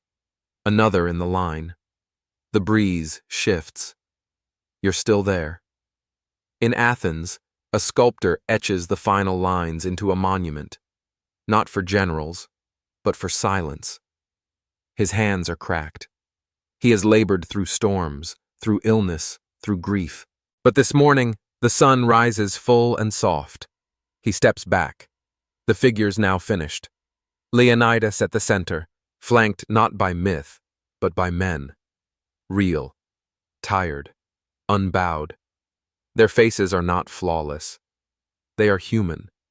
And in that humanity, he has carved immortality. He whispers as he packs his tools, "Let them see." And they will. A bell rings again, softer this time. A group of travelers comes to Thermopylae, not warriors, pilgrims of thought, poets, widows, daughters, veterans who no longer carry swords but carry silence. One kneels where the cliff meets the path. He pulls from his satchel a scroll. It holds only one phrase, not how many, but how. He buries it in the dirt.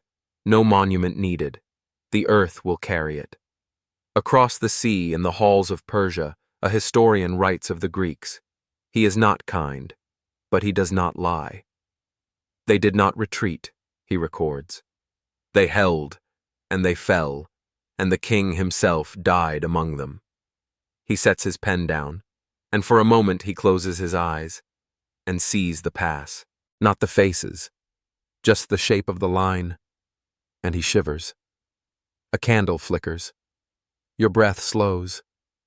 Agator, grown now, leads his men into training not with pride, but memory. They fight in silence. They fall and rise in rhythm, and each time a shield locks beside another, a spark leaps across time. In the stillness before dusk, he addresses them. You do not need to become legends.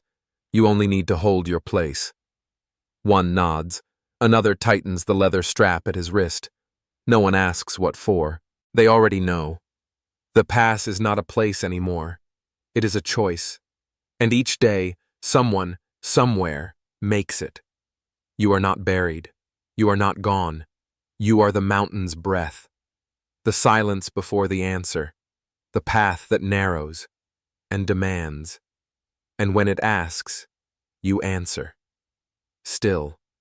The silence still hums, like the low note of a lyre, sustained across years. It winds through stone streets and olive groves, through the cracked columns of ruined temples, where ivy grows but memory never dies. In Sparta, Queen Gorgo walks alone at dawn. She wears no crown, only a thin gray shawl and sandals worn smooth by years of pacing the same path. She stops where the training fields end and the mountains begin.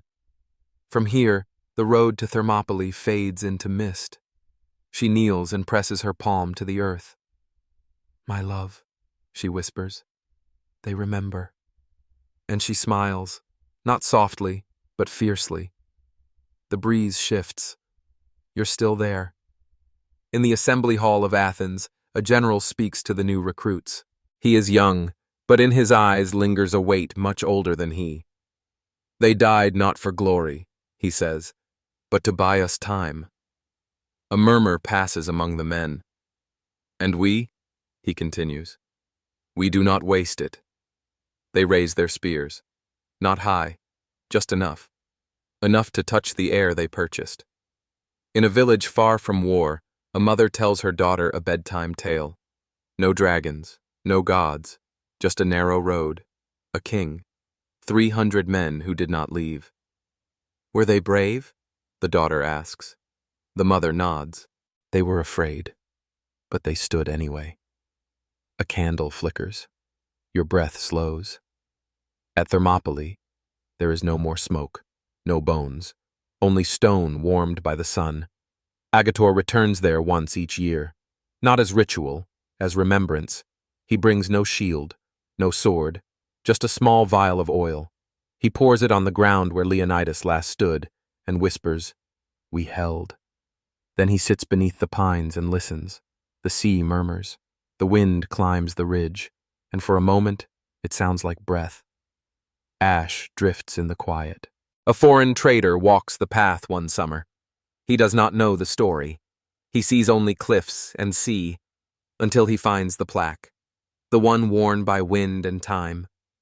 He reads the fading words, slowly. He does not understand their full meaning, but he bows his head before continuing. He will remember this place, even if he cannot explain why. Elsewhere, a smith shapes a new sword. He strikes metal not just with heat, but memory. He tells his apprentice, "Build it strong, it may need to hold a line." In Thebes, where once Betrayal walked, a new school opens. Its motto etched above the door, "Strength without honor is nothing." The students pass beneath those words with quiet steps. Not all stories are redemption, but some are reminders. And you are the reminder. You pass another closed door. Inside is a boy, young, pale, sickly. But on his wall, drawn in charcoal, is a shield. He traces it with his finger every morning. He cannot hold a sword. He may never fight. But he knows the story, and he knows that courage is not always on the battlefield. Sometimes it is the act of rising.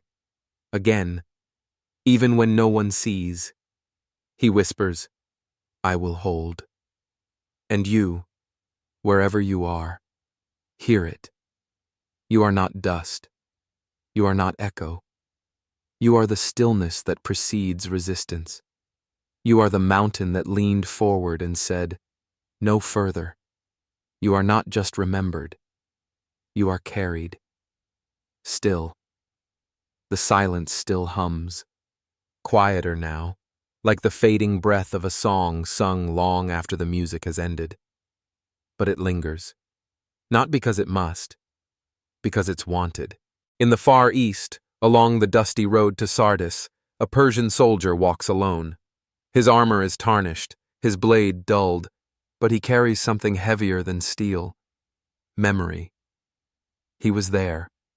He saw the pass. He saw the men who did not move. He has never spoken of it. But each time he passes a narrowing path or a rising ridge, he straightens.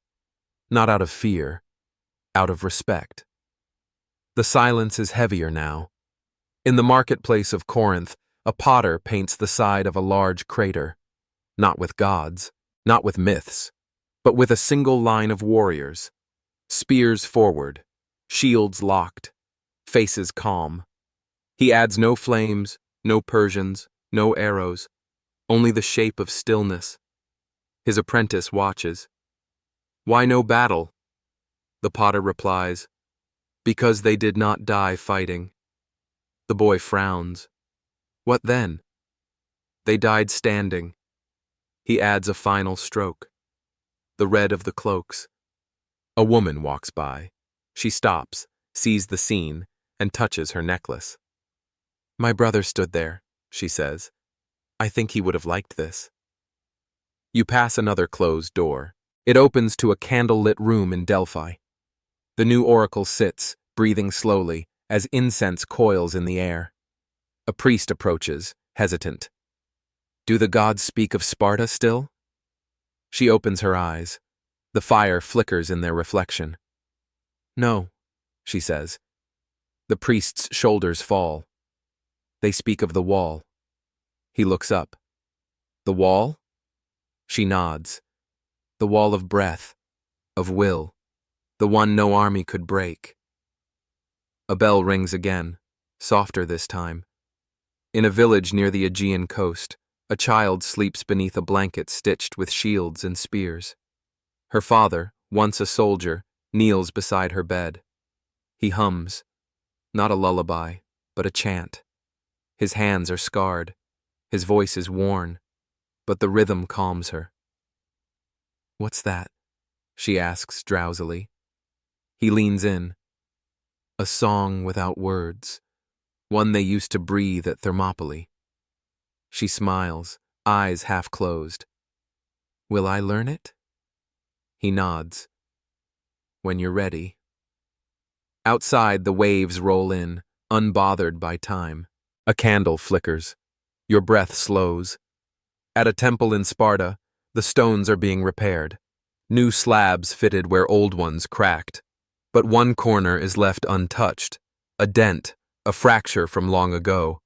The builders say it was from a shield dropped the day the army marched to Thermopylae. They keep it as it is, to remember. Agator passes by.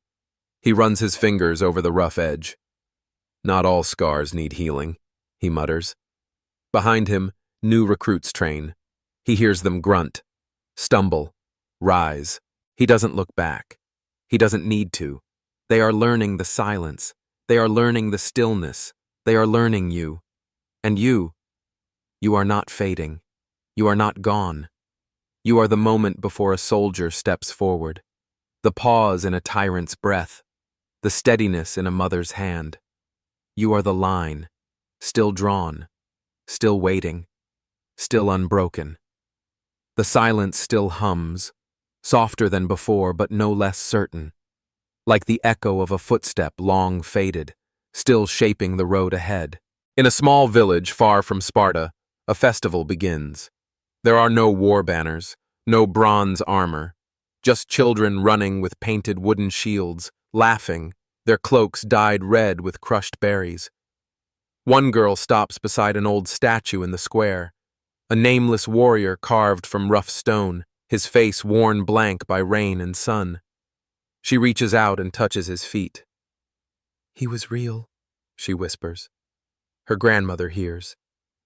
"Yes," she says, "and so are you."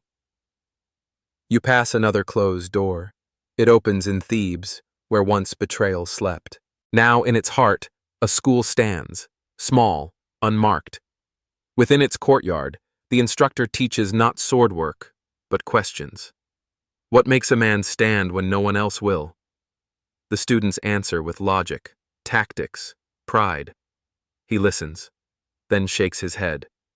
It is not pride, nor strategy. He places a stone in the center of the floor. It is choice, and this is the weight of it.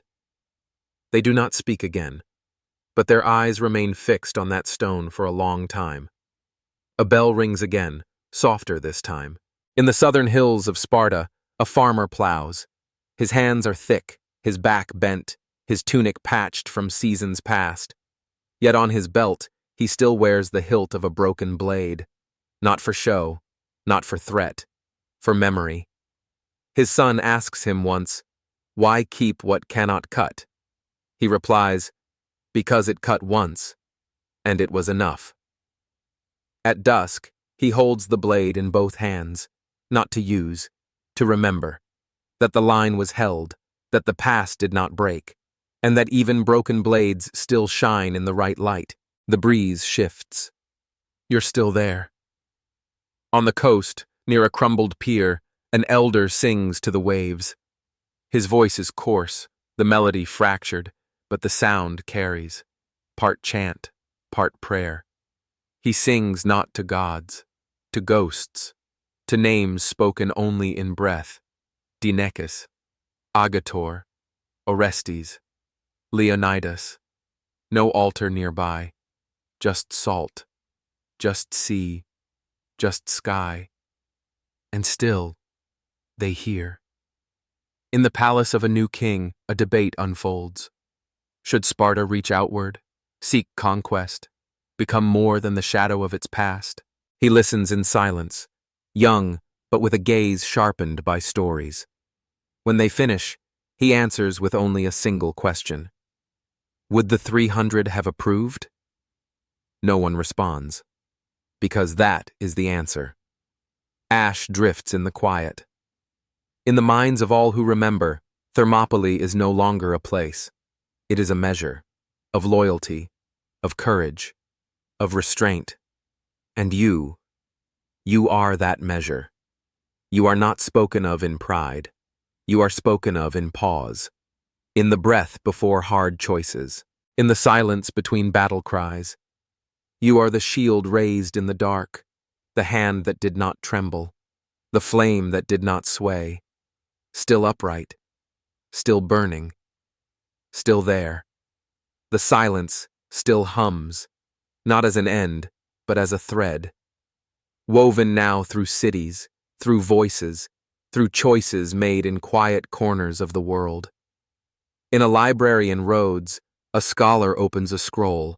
Its parchment is brittle, its ink faded, yet the words remain legible, a record of the battle at Thermopylae, passed from hand to hand, each scribe careful not to alter a single line. She reads it aloud slowly, each name, each place, the numbers, the silence, the final stand. When she finishes, a child asks, "Why didn't they run?" The scholar looks out the window toward the mountains. Because there are some things you don't run from. The silence is heavier now. Far across the sea, in a land that has never known Sparta, a storyteller takes the stage. The audience is restless. They expect gods and monsters, love and betrayal. But he begins with a narrow road, with men in red cloaks, with a king who asked for nothing, only to stand. As he speaks, the room grows quiet. He tells them of shields locked shoulder to shoulder, of fear met without flinching, of death welcomed not for glory, but for the breath it gave to others. When he finishes, no one claps. They simply sit, held by something they can't quite name. A candle flickers. Your breath slows. In Sparta, a craftsman builds a bench beside the old path to the mountains. No marker, no engraving, just wood and stone, placed where the light falls gently through olive branches. When travelers rest there, they speak softer. Some close their eyes. One or two weep. The craftsman returns each spring to sweep the leaves. He never sits, but he always looks north, toward the place where the mountains part. You pass another closed door. It opens in the mind of a man standing alone before a difficult choice. He is not a soldier, not a king, not remembered. But the silence is there, that same silence, and in it, he hears you. Not words, not instruction, just stillness. And he knows what to do. In Plataea, new warriors kneel before battle, not in prayer, but in reflection. One lifts his head and says, "Let them say we stood." It becomes their oath, not to conquer, not to win, to stand. The breeze shifts. You're still there. In the dream of a boy not yet born, a path winds between cliffs. A wall forms before him, not of stone, but of figures. Shadows in red, silent, watching. He steps forward, not because they move, but because they do not. He doesn't know who they are, but he knows they are why. Why he lifts the weight, why he keeps the promise, why he does not turn away. Ash drifts in the quiet. You are not the fallen. You are the stillness they fell into. You are not the glory. You are the choice before it. You are the reason men pause, even now, before stepping back. You are not gone. You are the mountain. Still. The silence still hums, like breath held between centuries.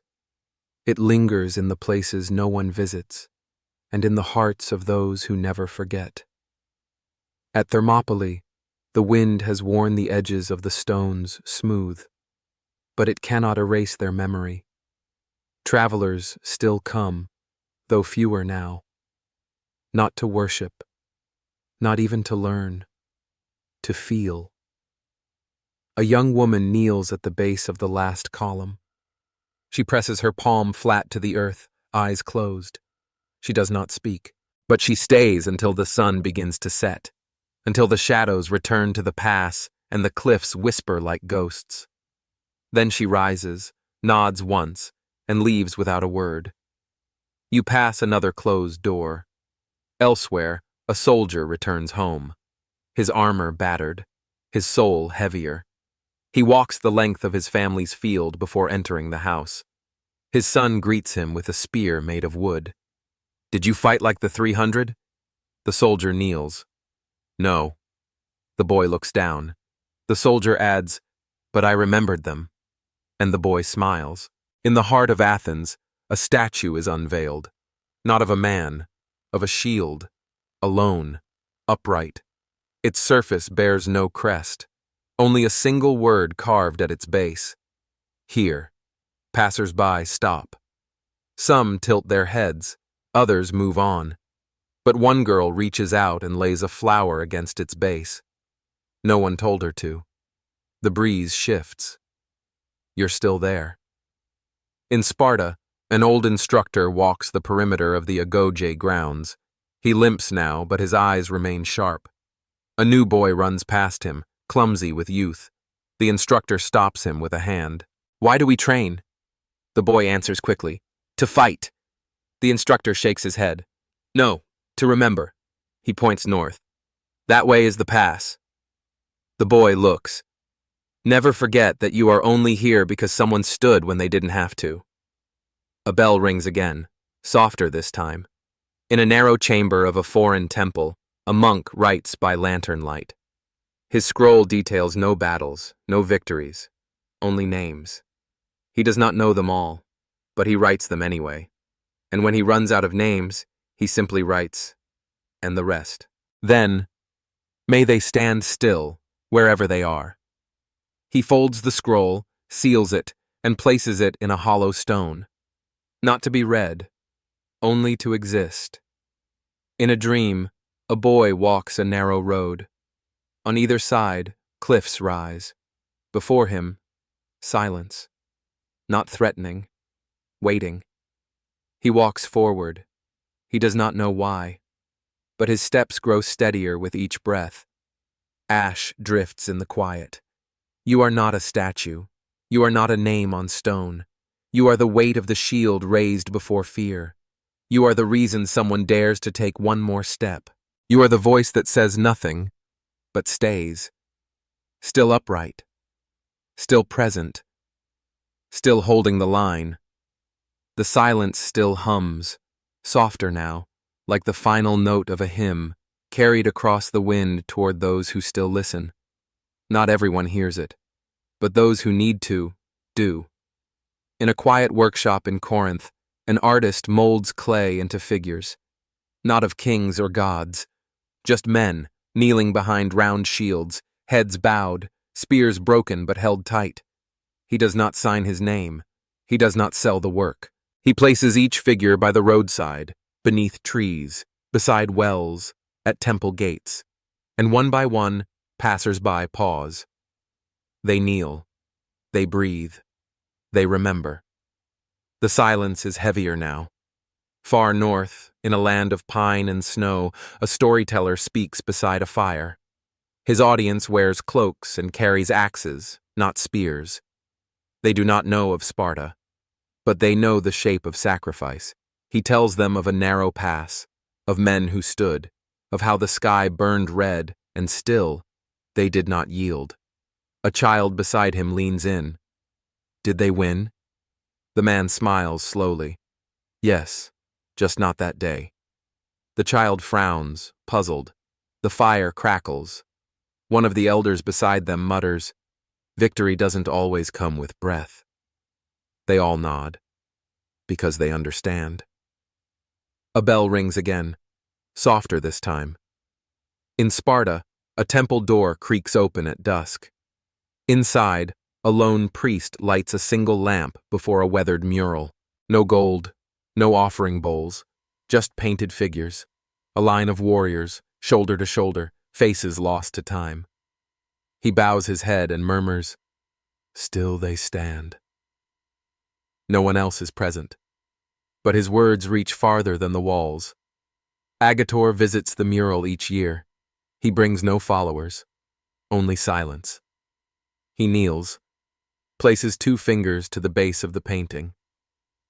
"Your fire," he whispers, "still burns." Then he leaves, before the light fades.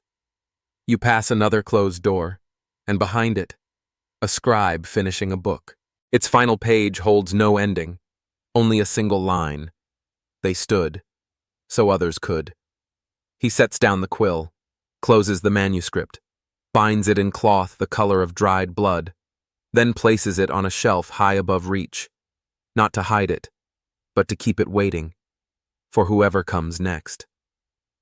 In a distant battlefield, a young warrior falters. The enemy is greater. The sky turns dark, but he remembers something told to him once, long ago. Not a command, not even a full story, just a phrase. Hold the line.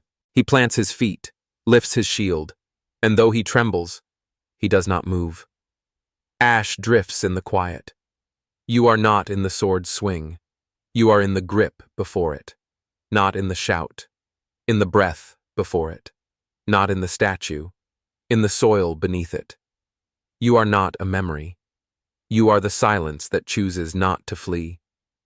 And still, in that silence, you wait, not to return, only to be remembered and to remind.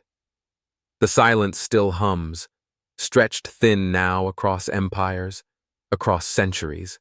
It does not beg to be heard. It waits. On the edge of a field in Argos, a boy digs in the dirt with a stick, chasing ants and drawing circles. He unearths a curved shard of bronze, smooth, heavy, too perfect to be ordinary. He runs home to his grandfather. The old man takes the shard, turns it in his hand. His fingers trace the slight curve, the dullness of its edge. "A shield rim," he says softly. "A piece of one." The boy asks, "Whose?" The old man looks out at the horizon. Someone who did not leave. You pass another closed door. In a crowded tavern in Delphi, a bard plays an old melody, slow, low, almost mournful. The words no longer match the music. Too many languages have touched the tune. But in the corner, an old woman hums along. She knows the real song. The first one. The one sung without instruments, on the last night beneath the cliffs. She closes her eyes. And it is Thermopylae again. The mountain, the sea, the line. She doesn't need lyrics, only memory. The breeze shifts. You're still there. Across the sea, in a city of marble and mirrors, a philosopher debates justice with his students. They speak of law, of rulers, of punishment. And then one asks, "What is courage?" The teacher pauses. He does not answer. Instead, he takes a stick, draws 3 straight lines in the dust. Parallel, forward, unbroken. Then he says, "This." The students do not understand. Not yet. But they will. Elsewhere, a soldier wakes from a dream, his chest damp, his eyes full. In the dream, he stood among others, shield to shield. The sky burned, the cliffs echoed. He does not know their names, but he knows they were right. He touches the side of his cot, breathes deep, and whispers, "Thank you." A candle flickers. Your breath slows. In Sparta, the gymnasium falls quiet at dusk. The instructor places his hand on the stone wall, the one that still bears a gouge from centuries ago. He nods to it as if to an old friend, then turns to the boys lined up, tired and bruised. "You're not training to win," he tells them. "You're training to last." They nod, not proud, just steady. He steps back, and they continue. In his pocket, a small token, a chipped tile from the pass, still rests. He never shows it. He only touches it when he forgets what it means to lead. And remembers. Ash drifts in the quiet. You are not a hero. You are a hinge between what was and what will be. You are not the last word. You are the pause before the next one, the silence before a promise, the shape of a stand taken long ago but never undone. You do not speak. You are the reason others do. You do not march. You are the reason others rise. You are not here to be remembered. You are here to remind. Still. The silence still hums, not as an echo, but as a thread pulled tight through time. You can feel it beneath the skin of the earth, in the breath before dawn, in the moments when no one speaks, and still something is said. In a village high in the mountains, an old man kneels beside a fire. He holds a cracked bowl in his hands, carved long ago with a Spartan lambda. Its edges are worn smooth from generations. He pours wine slowly into the bowl and tilts it toward the east. The flames shimmer as liquid touches stone. To the ones who bought this hour, he whispers. No one else is there. But that has never mattered. The silence is heavier now. Far south, in a port city where ships rise and fall with the tide, a merchant hangs a red cloth in his window. He says nothing when asked why. But each year, on the same day, he does it again. The red darkens over time, but he never replaces it. Its wear is the point. It speaks in wrinkles. You pass another closed door. In the academy at Thebes, a lesson begins. Not of tactics, but of meaning. A teacher draws a single line on the floor. This, she says, is what they held. The students stare. A girl raises her hand. But they died. The teacher nods. Yes, that's why the line still matters. They fall silent. Some step forward and place their feet beside the line. Not for effect, to feel. The breeze shifts. You're still there. In an orchard outside Plataea, a young father watches his son try to balance a wooden sword against his shoulder. The boy struggles. It's too heavy, he says. The father crouches beside him. Hold it anyway. Why? The father looks at the horizon, where distant hills blur in the dusk. Because someone once did. The boy tries again. His arms shake, but he doesn't drop it. A bell rings again, softer this time. In Delphi, the flame in the shrine burns lower than usual. In Delphi, the flame in the shrine burns lower than usual. A storm knocked loose the bronze plate that once shielded it from the wind, and now the flame dances wildly, not in fear, but as if remembering. The oracle does not emerge. She does not need to. The priests gather around the flame, watching its motion, hearing its voice. In the flicker, one of them murmurs, "It still speaks of the past." Another nods, not in prophecy, in silence. They do not attempt to fix the plate. They let the wind speak. Ash drifts in the quiet. In Sparta, Agator lights a torch at the temple's edge. He is older now, his beard streaked with white, his eyes dimmed only by years, not purpose. Each season, he walks the road to Thermopylae, alone. He brings no army, no fanfare, no offerings, only footsteps.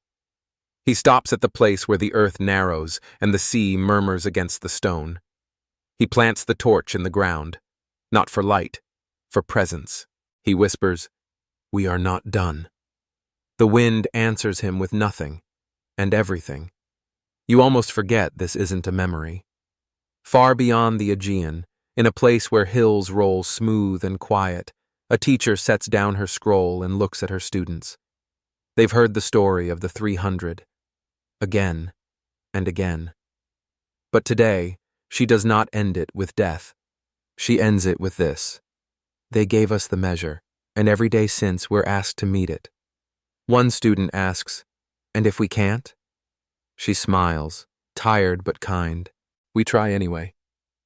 And that trying is what keeps the pass from closing. A candle flickers. Your breath slows. A sailor in a storm grips the rail of his ship. Waves crash. Winds howl. Stars vanish. And in that chaos, he thinks of the narrow place, of the men who could not turn away. He steadies his stance, tightens his grip, and says aloud, to no one, "Hold. It is enough. It is always enough. You are not a story. You are the pause before one. You are the fire that did not ask to be lit, only to stay lit. You are the reason footsteps echo longer in narrow places. You are the shape that memory takes when it refuses to die. Still here, still standing, still holding the line.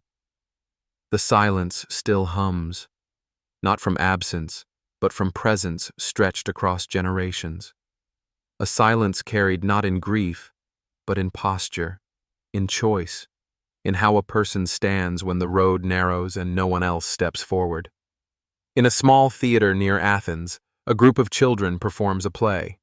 There are no gods, no monsters, just a narrow mountain pass painted in cardboard, just red cloaks stitched by mothers the night before. They say the lines with uncertain voices, but when they reach the part, "Come and take them," the room stills. No applause follows, only stillness, and a few quiet tears from those who know. You pass another closed door. It opens in a shop in Elise, where a blacksmith shapes tools, not weapons. Yet in the back corner, hanging by a worn nail, rests a broken siphus. The edge is dull, the hilt cracked, but it remains. One day a boy asks, "Why don't you melt it down?" The blacksmith replies, "Because it already became what it was meant to." Which was? To hold a line. The breeze shifts. You're still there. In the foothills of Thessaly, a tree grows crooked. Not by nature, by memory. It grew around a shattered shield, long forgotten in the soil, now part of its roots. Travelers sometimes stop beneath it, not because it's famous, not because it's marked, because it feels still. One touches the bark and murmurs, "Here." They don't know why they say it, but they do. In a town square in Argos, an elder recites the tale of the 300 to children who fidget, yawn, and squirm. But one girl listens, eyes fixed, fists clenched in her lap. When he finishes, she raises her hand. "What happened after?" He smiles. "We did." A bell rings again, softer this time. In the shadow of the old Spartan barracks, Agator watches his grandson train. The boy is smaller than the others, quieter, but he never breaks form, never looks away. Agator calls him aside, places a hand on his shoulder. "You remind me of a friend," he says. "What was his name?" "Orestes." The boy nods solemnly, not understanding fully, but feeling the weight of it. He returns to the line. This time, straighter. Elsewhere, in a distant land where the story has no language, an old woman lights a candle each year on the same day.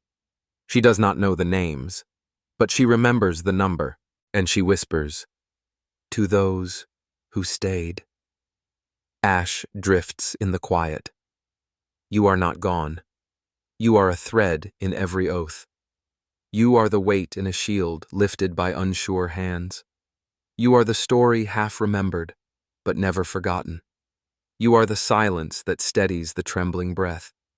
You are what happens when the world tries to break, and someone, somewhere, simply doesn't.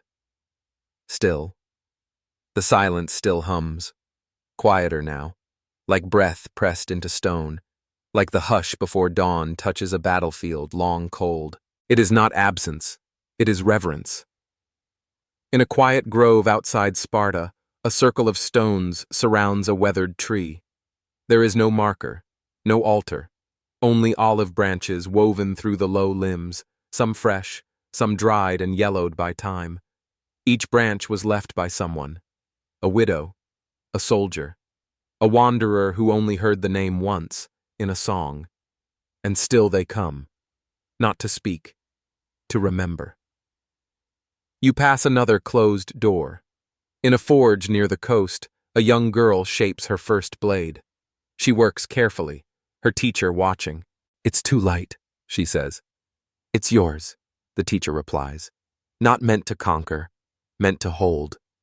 She looks at him, puzzled. He simply nods.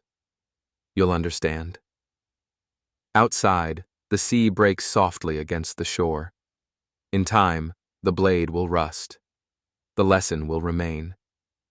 A candle flickers. Your breath slows. In a classroom in a distant city, a boy reads aloud from a crumbling text. The words stumble from his mouth. Greek too old, too thick, but the meaning holds. He finishes the line. "Tell them in Lacedaemon." And for the first time, he understands what it means to speak for the dead. Not to mourn, to carry. The breeze shifts. You're still there. In a dream, a girl walks through a narrow canyon. She sees shadows ahead, unmoving, red-cloaked, waiting. She does not know them, but she steps forward, her breath steady, and one of the shadows nods.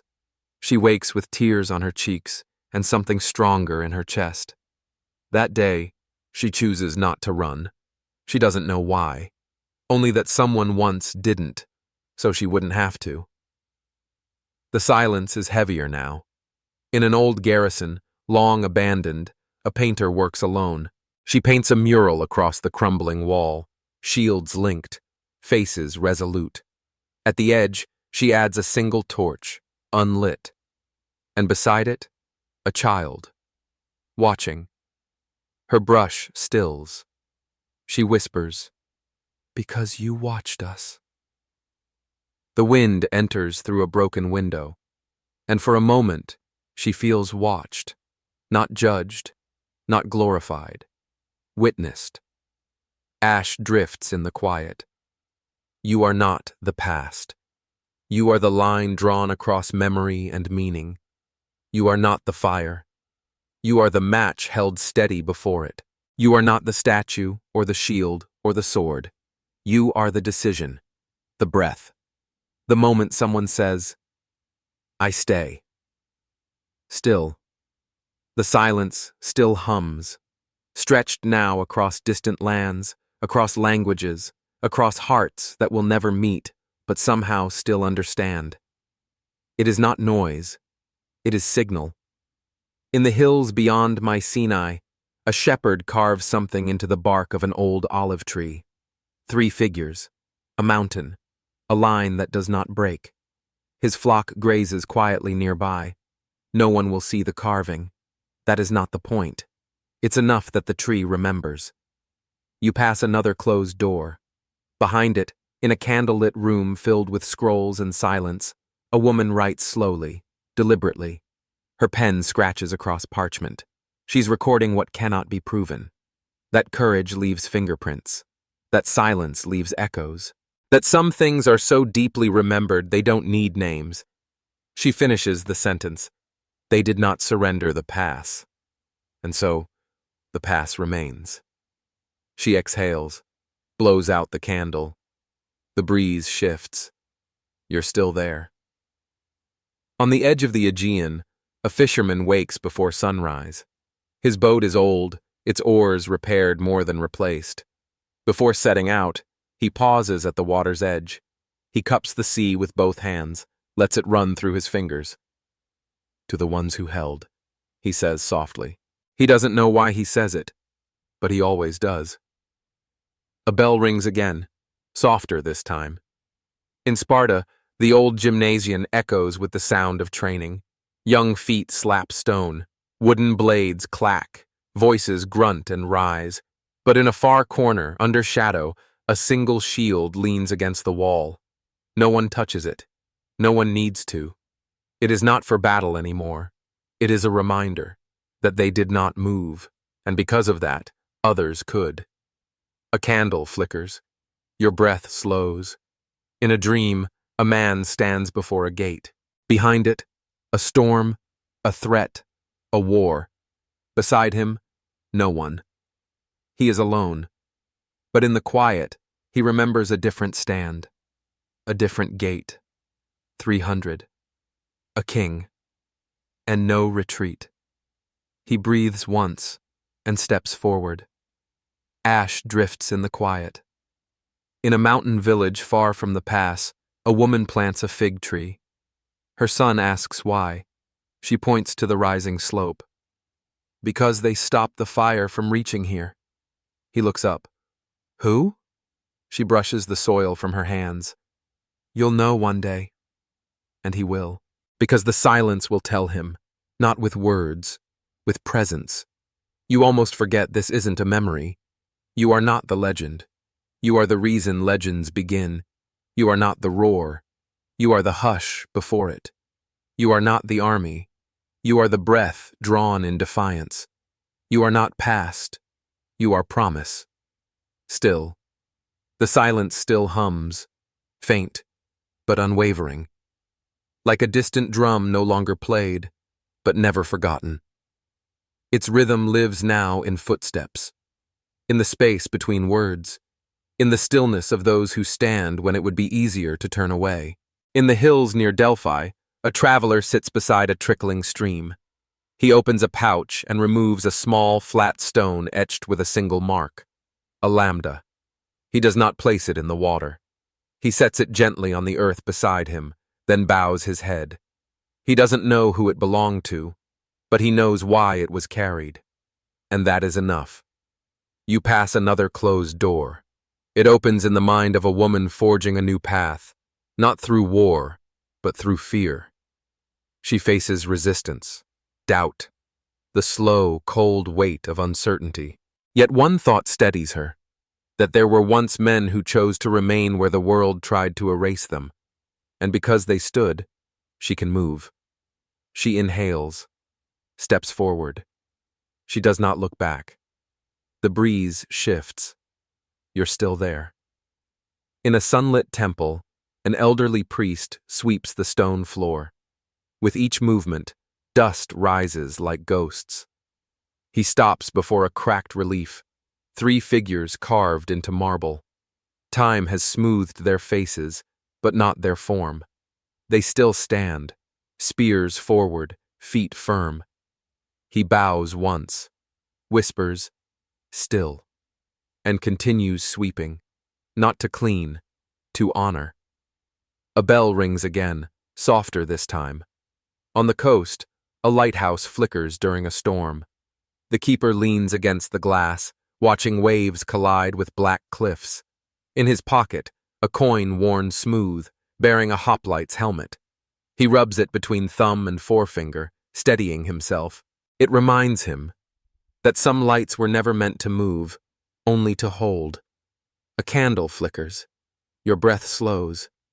In a faraway city, a mural stretches across a stone wall. It shows no battle, no swords, only a line of feet planted on dry ground, and a single hand resting on a neighbor's shield. A child passes by and asks, "Are they waiting for something?" The artist, watching nearby, says, "No, they already gave it." Ash drifts in the quiet. In the fields beyond Plataea, where once another battle was fought, a tree stands alone. No plaque, no story, just deep roots and branches that grow toward the pass. Each spring, someone leaves red petals at its base.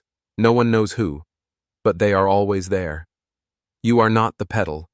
You are the hand that lets go. You are not the flame. You are the spark held long after the wick burns away. You are not the hero's name. You are the breath someone holds in their throat before they do what must be done. Still, the silence still hums, like a thread pulled taut across generations, fraying at the edges, but unbroken. It lives in the smallest gestures, a bowed head, a quiet stand, the way someone faces what comes without asking why. In a windswept village near the sea, an old woman sets a single red stone upon her windowsill. She does this each year, on the same day, when the wind turns colder and the light grows pale. She doesn't tell the neighbors what it means, but she once heard a story, long ago, of a king who didn't step back, and every year she remembers, because the line was not held by names, it was held by choices. You pass another closed door. It opens in the dream of a child.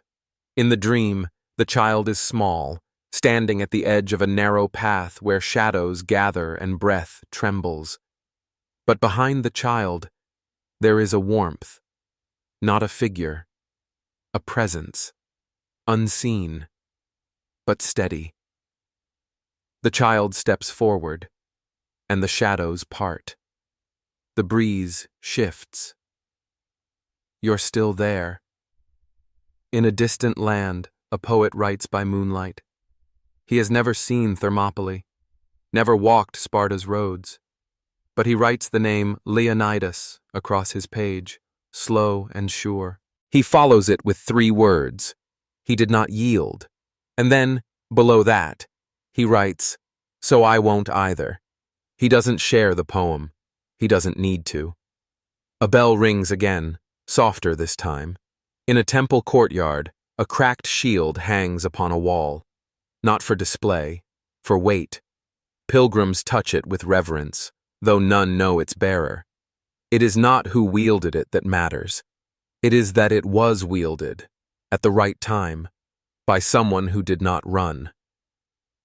A candle flickers. Your breath slows. In the capital city, a museum plans an exhibit. Among the polished bronze and engraved spears, one piece causes debate. It is simple. A small stone, smoothed by time, no inscription, just placed gently in a glass case labeled, "From the Pass." Some argue it should be removed. Others say it says everything. In the end, they leave it. Because sometimes, silence is the loudest echo. Ash drifts in the quiet. In a forest clearing, a child and their parent build a cairn. They place stones together in a small tower, each one laid with care, without explanation. When it's finished, the parent says, "This is to remember those who stood." Who were they? The child asks. And the parent answers, people who didn't run, even when they could have. The child is quiet, then places one more stone on top. You are not stone. You are the reason stone endures. You are not the wall. You are the silence that braces it. You are not the end. You are the reason the beginning matters. Still, the silence still hums, no longer sharp, no longer sorrowful. Now, it's a breath shared by those who remember and those who have never known why they remember. In a village where no battles were ever fought, a baker rises before dawn. He kneads the dough slowly, rhythmically. His hands are strong, his back bent with time. But on the wall behind him, painted in faded red, is a single symbol, a round shield crossed by a single flame. No customer asks about it, but every morning before opening the door he bows his head toward it, just once. It is enough. You pass another closed door. Behind it, a child sits cross-legged in a quiet room. He is not playing. He is listening. His grandmother is telling a story, not from a book, not from a scroll, but from memory. 300 stood where none should have, and one king stood with them, not for land, not for conquest, but so others would have the chance to live. The child doesn't speak. He simply nods, and something in him steadies. The breeze shifts. You're still there. In an academy far from Greece, a young woman studies ancient history. She reads the facts, the names, the strategies. But she lingers longest on a footnote. Agator, possibly a fictionalized Spartan voice used in oral tradition. She underlines it, circles it. She whispers, even if he never lived, he still speaks. And in that moment, he does. A bell rings again, softer this time. In a narrow valley where tourists rarely go, a stone marker leans sideways. Its engraving nearly vanished. Someone stops beside it. A traveler. They don't speak the language, but they kneel anyway, and leave behind a single olive branch. No photo, no hashtag, no name, just the act. A candle flickers. Your breath slows. In a dream, a fire burns on a distant mountain pass. Not wild, not destructive, controlled, warm. A figure sits beside it, wrapped in a red cloak. Their face is turned away. They do not speak, but they lift a hand, slowly, deliberately, and beckon. You step forward. You sit beside them, and though no words pass between you, the silence wraps around you like the cloak itself. Ash drifts in the quiet. You are not the light. You are the reason someone carries it through the dark. You are not the shield. You are the hand that refuses to let it fall. You are not remembered by name. You are remembered by what others choose to do because you once did. You are not an echo. You are the moment that gave the echo meaning. Still, the silence still hums, softer now, but deeper, like roots beneath a forest floor, unseen but holding everything above. It does not call attention to itself. It simply endures. In a northern city where winters are long and roads are narrow, a sculptor chisels in his tiny studio. He's not working on gods or heroes. He's shaping a single shield, not raised, not gleaming, just resting against a wall. Beside it, a small torch, unlit. No name, no inscription, just form. He carves into the base, because someone stayed, then leaves it unfinished. Not from doubt, but because some stories should remain open. You pass another closed door. It opens in a library, late at night. A student reads about Thermopylae, half asleep, the page dimly lit by a flickering desk lamp. She finds a passage, one that's been quoted 1,000 times, but something about it, tonight, feels new. Go tell the Spartans. She closes the book and writes a letter to no one in particular. In it, she writes, I don't know what I'm standing for yet, but I won't move until I do. The breeze shifts. You're still there. In Sparta, an old man walks the training field at dusk. He no longer trains boys. He no longer corrects their stances. But he walks. He touches the stones, the wood posts, the dust beneath his feet. Each step a memory. Each breath a whisper. Still here. He pauses beside the old column, cracked and moss-touched, and presses his hand against it. Leonidas, he says, not as a prayer, but as presence. Then, you held it. And in the wind, nothing answers. But nothing needs to. A bell rings again, softer this time. In a field beyond Thermopylae, wildflowers bloom each spring. They were never planted, but they return. Red, gold, crimson. A woman passes by, basket in hand. She kneels, picks none. She only looks, whispers, still burning, and walks on. A candle flickers. Your breath slows. In the stillness between dreams, a fire glows again. You walk beside it, alone, yet not. Each footstep echoes with others, not heard, but felt. You are not watching history. You are walking through it. And somewhere up ahead, the line still holds. No voices, no horns. Only figures in the dark, shields at their sides, eyes forward, waiting, not for battle, but for meaning. Ash drifts in the quiet. You are not the memory. You are the reason memory survives. You are not the voice. You are the listening. You are not the spark. You are the breath that keeps it alive. Still, the silence still hums, low as a heartbeat, steady as a drum you've never heard but always felt. It is not fading. It is folding inward, closer, deeper, returning. In a school courtyard under an open sky, Children reenact history. Their tunics are paper, their shields, painted wood, their king, chosen by drawing straws. They laugh and stumble through the lines, until one child stands apart, facing a crowd of imagined enemies.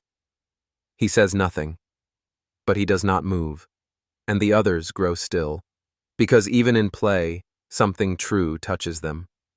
The silence returns, and that's how they'll remember it. You pass another closed door. It creaks open on a mountaintop shrine, weather-beaten and half-forgotten.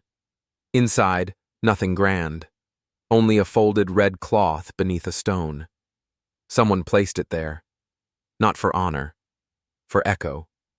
A line of footprints leads away from the shrine, down the slope, each one already fading. But they were there. The breeze shifts. You're still there. In a city far from Greece, a boy studies maps by lamplight.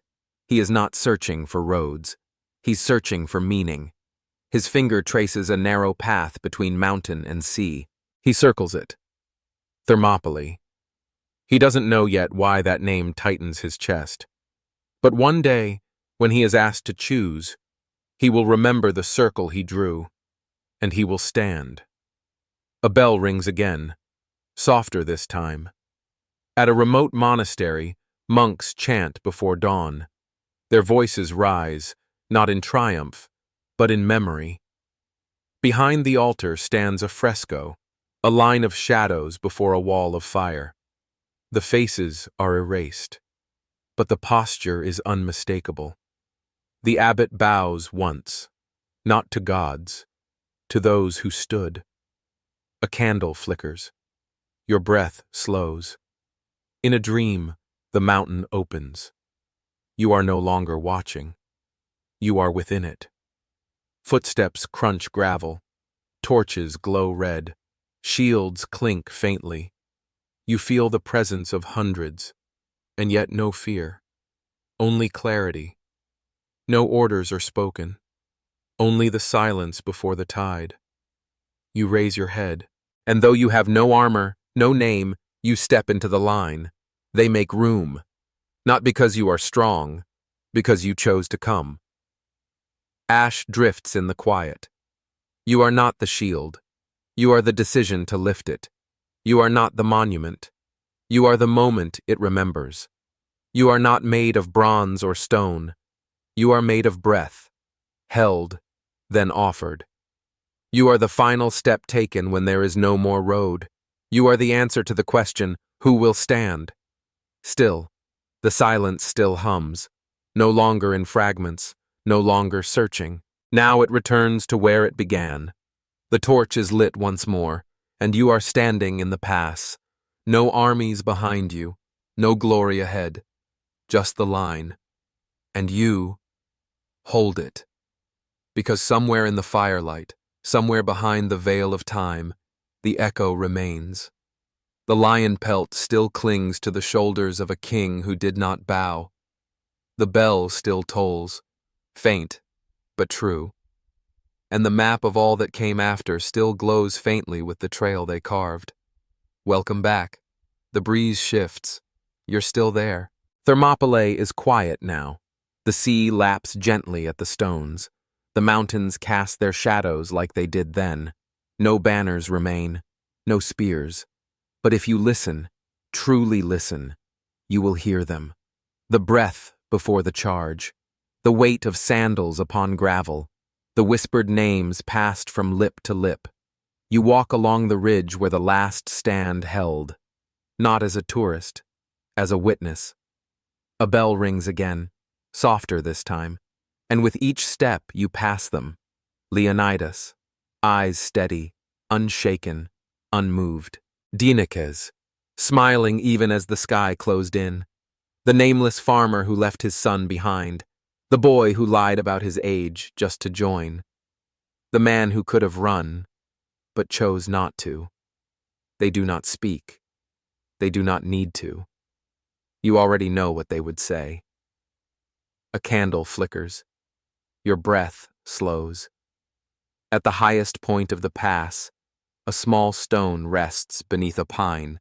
Upon it, no words, no names, only a torch, a lion's silhouette, and a single etched whisper.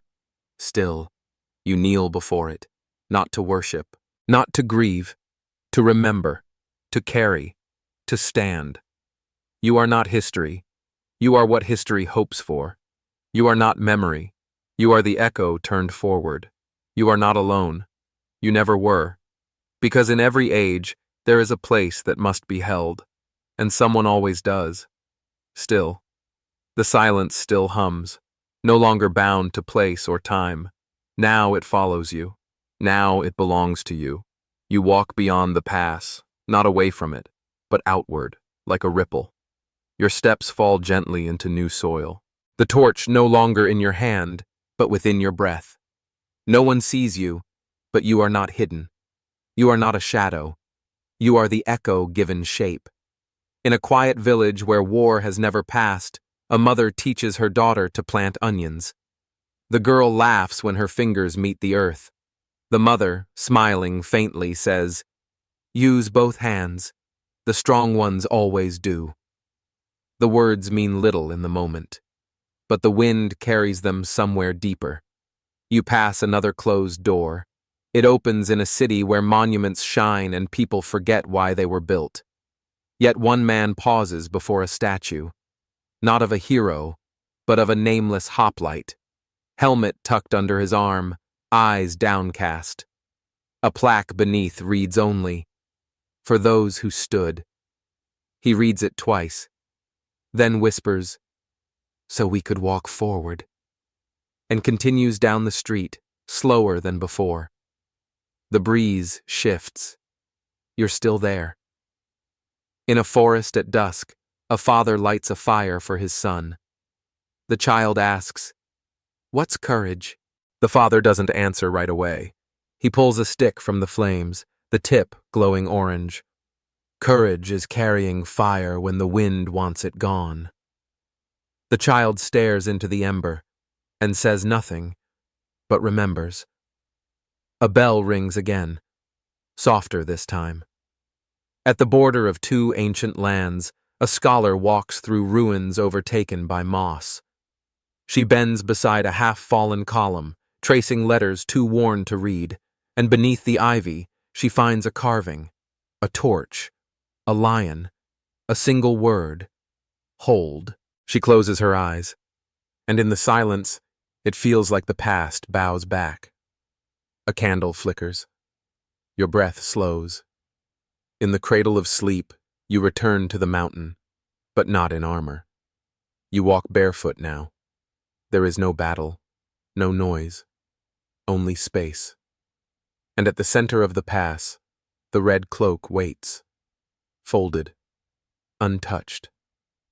You kneel beside it, not to wear it, not to claim it, but to remember who did, and why.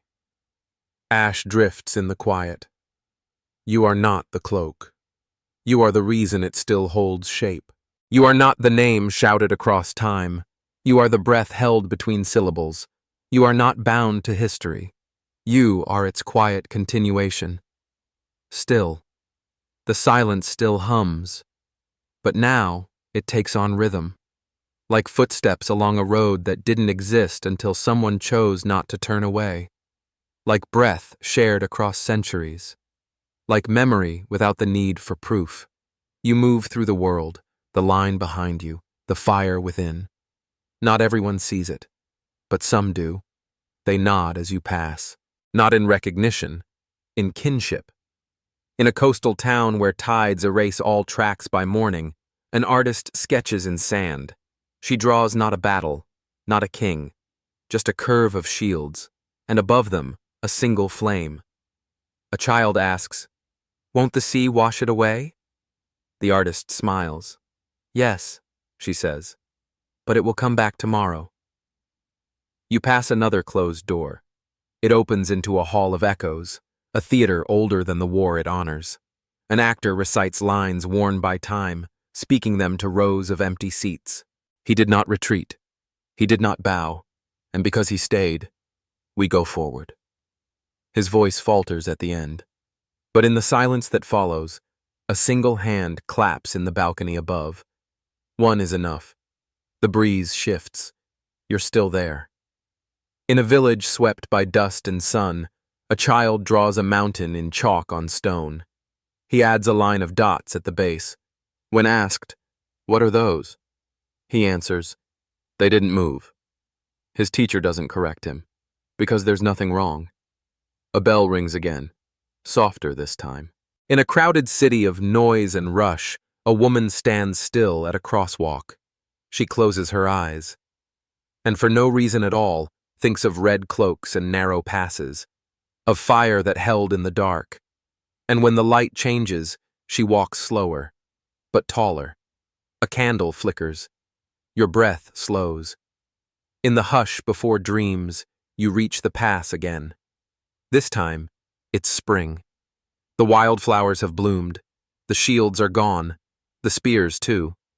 But the stone beneath your feet remembers. You kneel beside a new torch, already flickering, and you whisper, "I'll keep it." No one hears, but the silence nods. Ash drifts in the quiet. You are not what happened.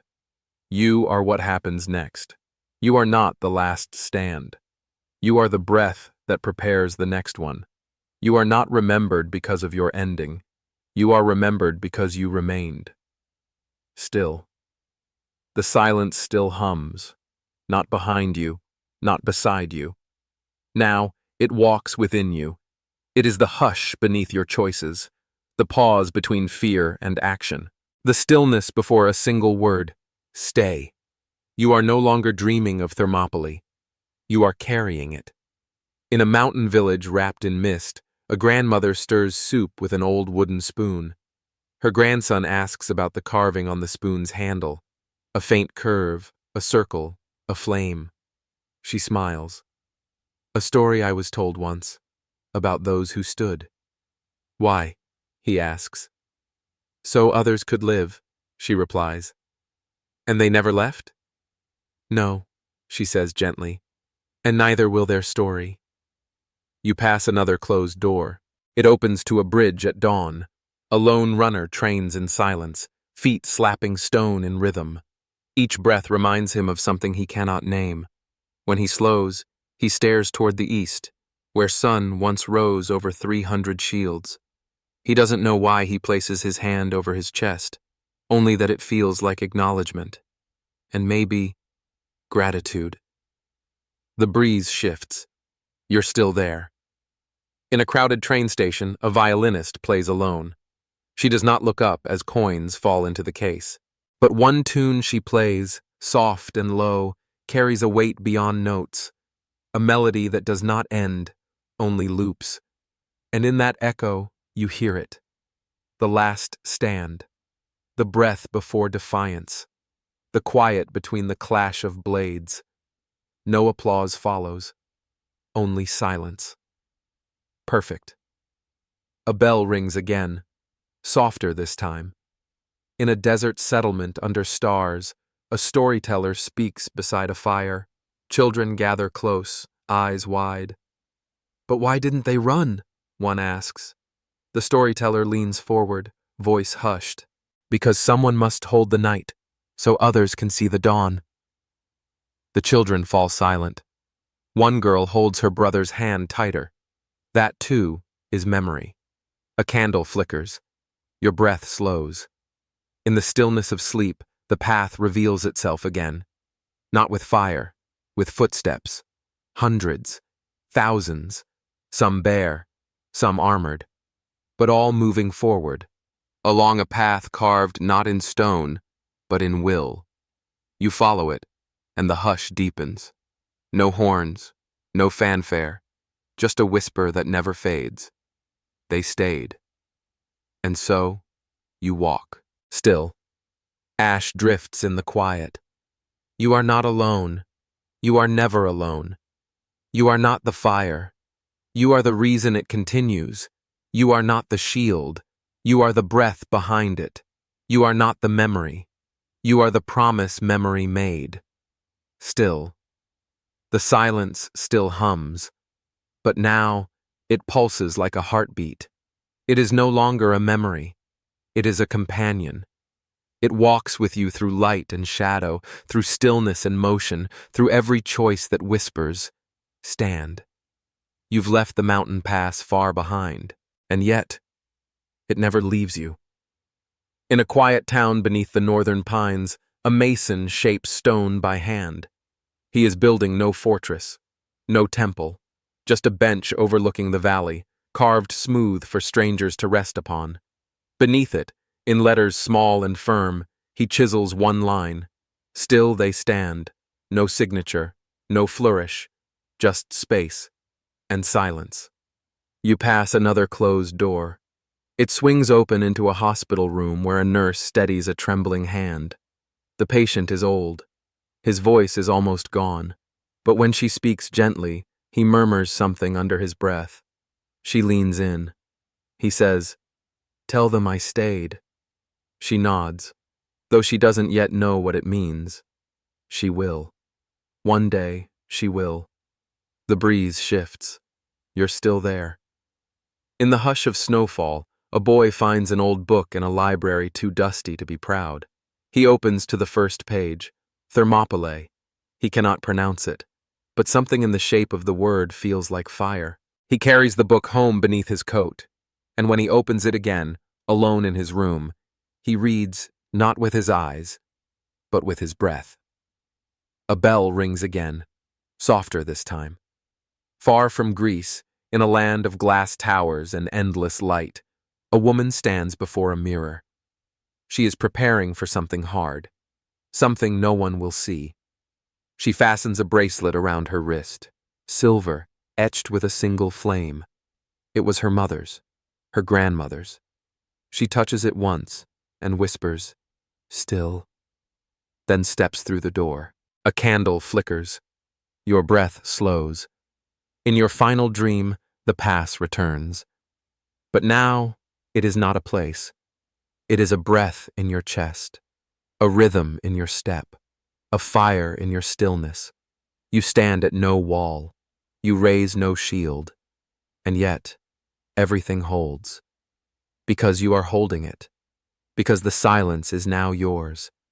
And it hums, not from the mountain, but from you.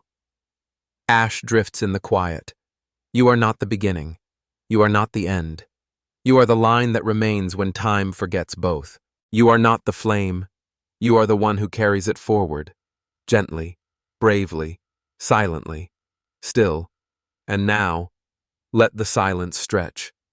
No more shields, no more mountains, no more names to recall or battles to relive. Only stillness, like breath after weeping, like a sea with no waves, like the hush that follows when all stories have been told. You are far from Thermopylae now, yet never separate. The torch still flickers in some part of you, soft and low. The lion's shadow still curls in the corners of your thoughts, and somewhere in your chest, a bell, silent for hours, rings once more, but softer. You don't have to carry anything now. Let the shield fall gently from your hand. Let the map roll itself closed. Let the fire warm your back, not your courage. The pass is safe. You have done enough. Close your eyes. Let the voices dim. Let the steps fade. Let the line blur. And if the silence hums again, it is only saying, you may return. You may rest. You may simply sleep. End of script. Sweet dreams.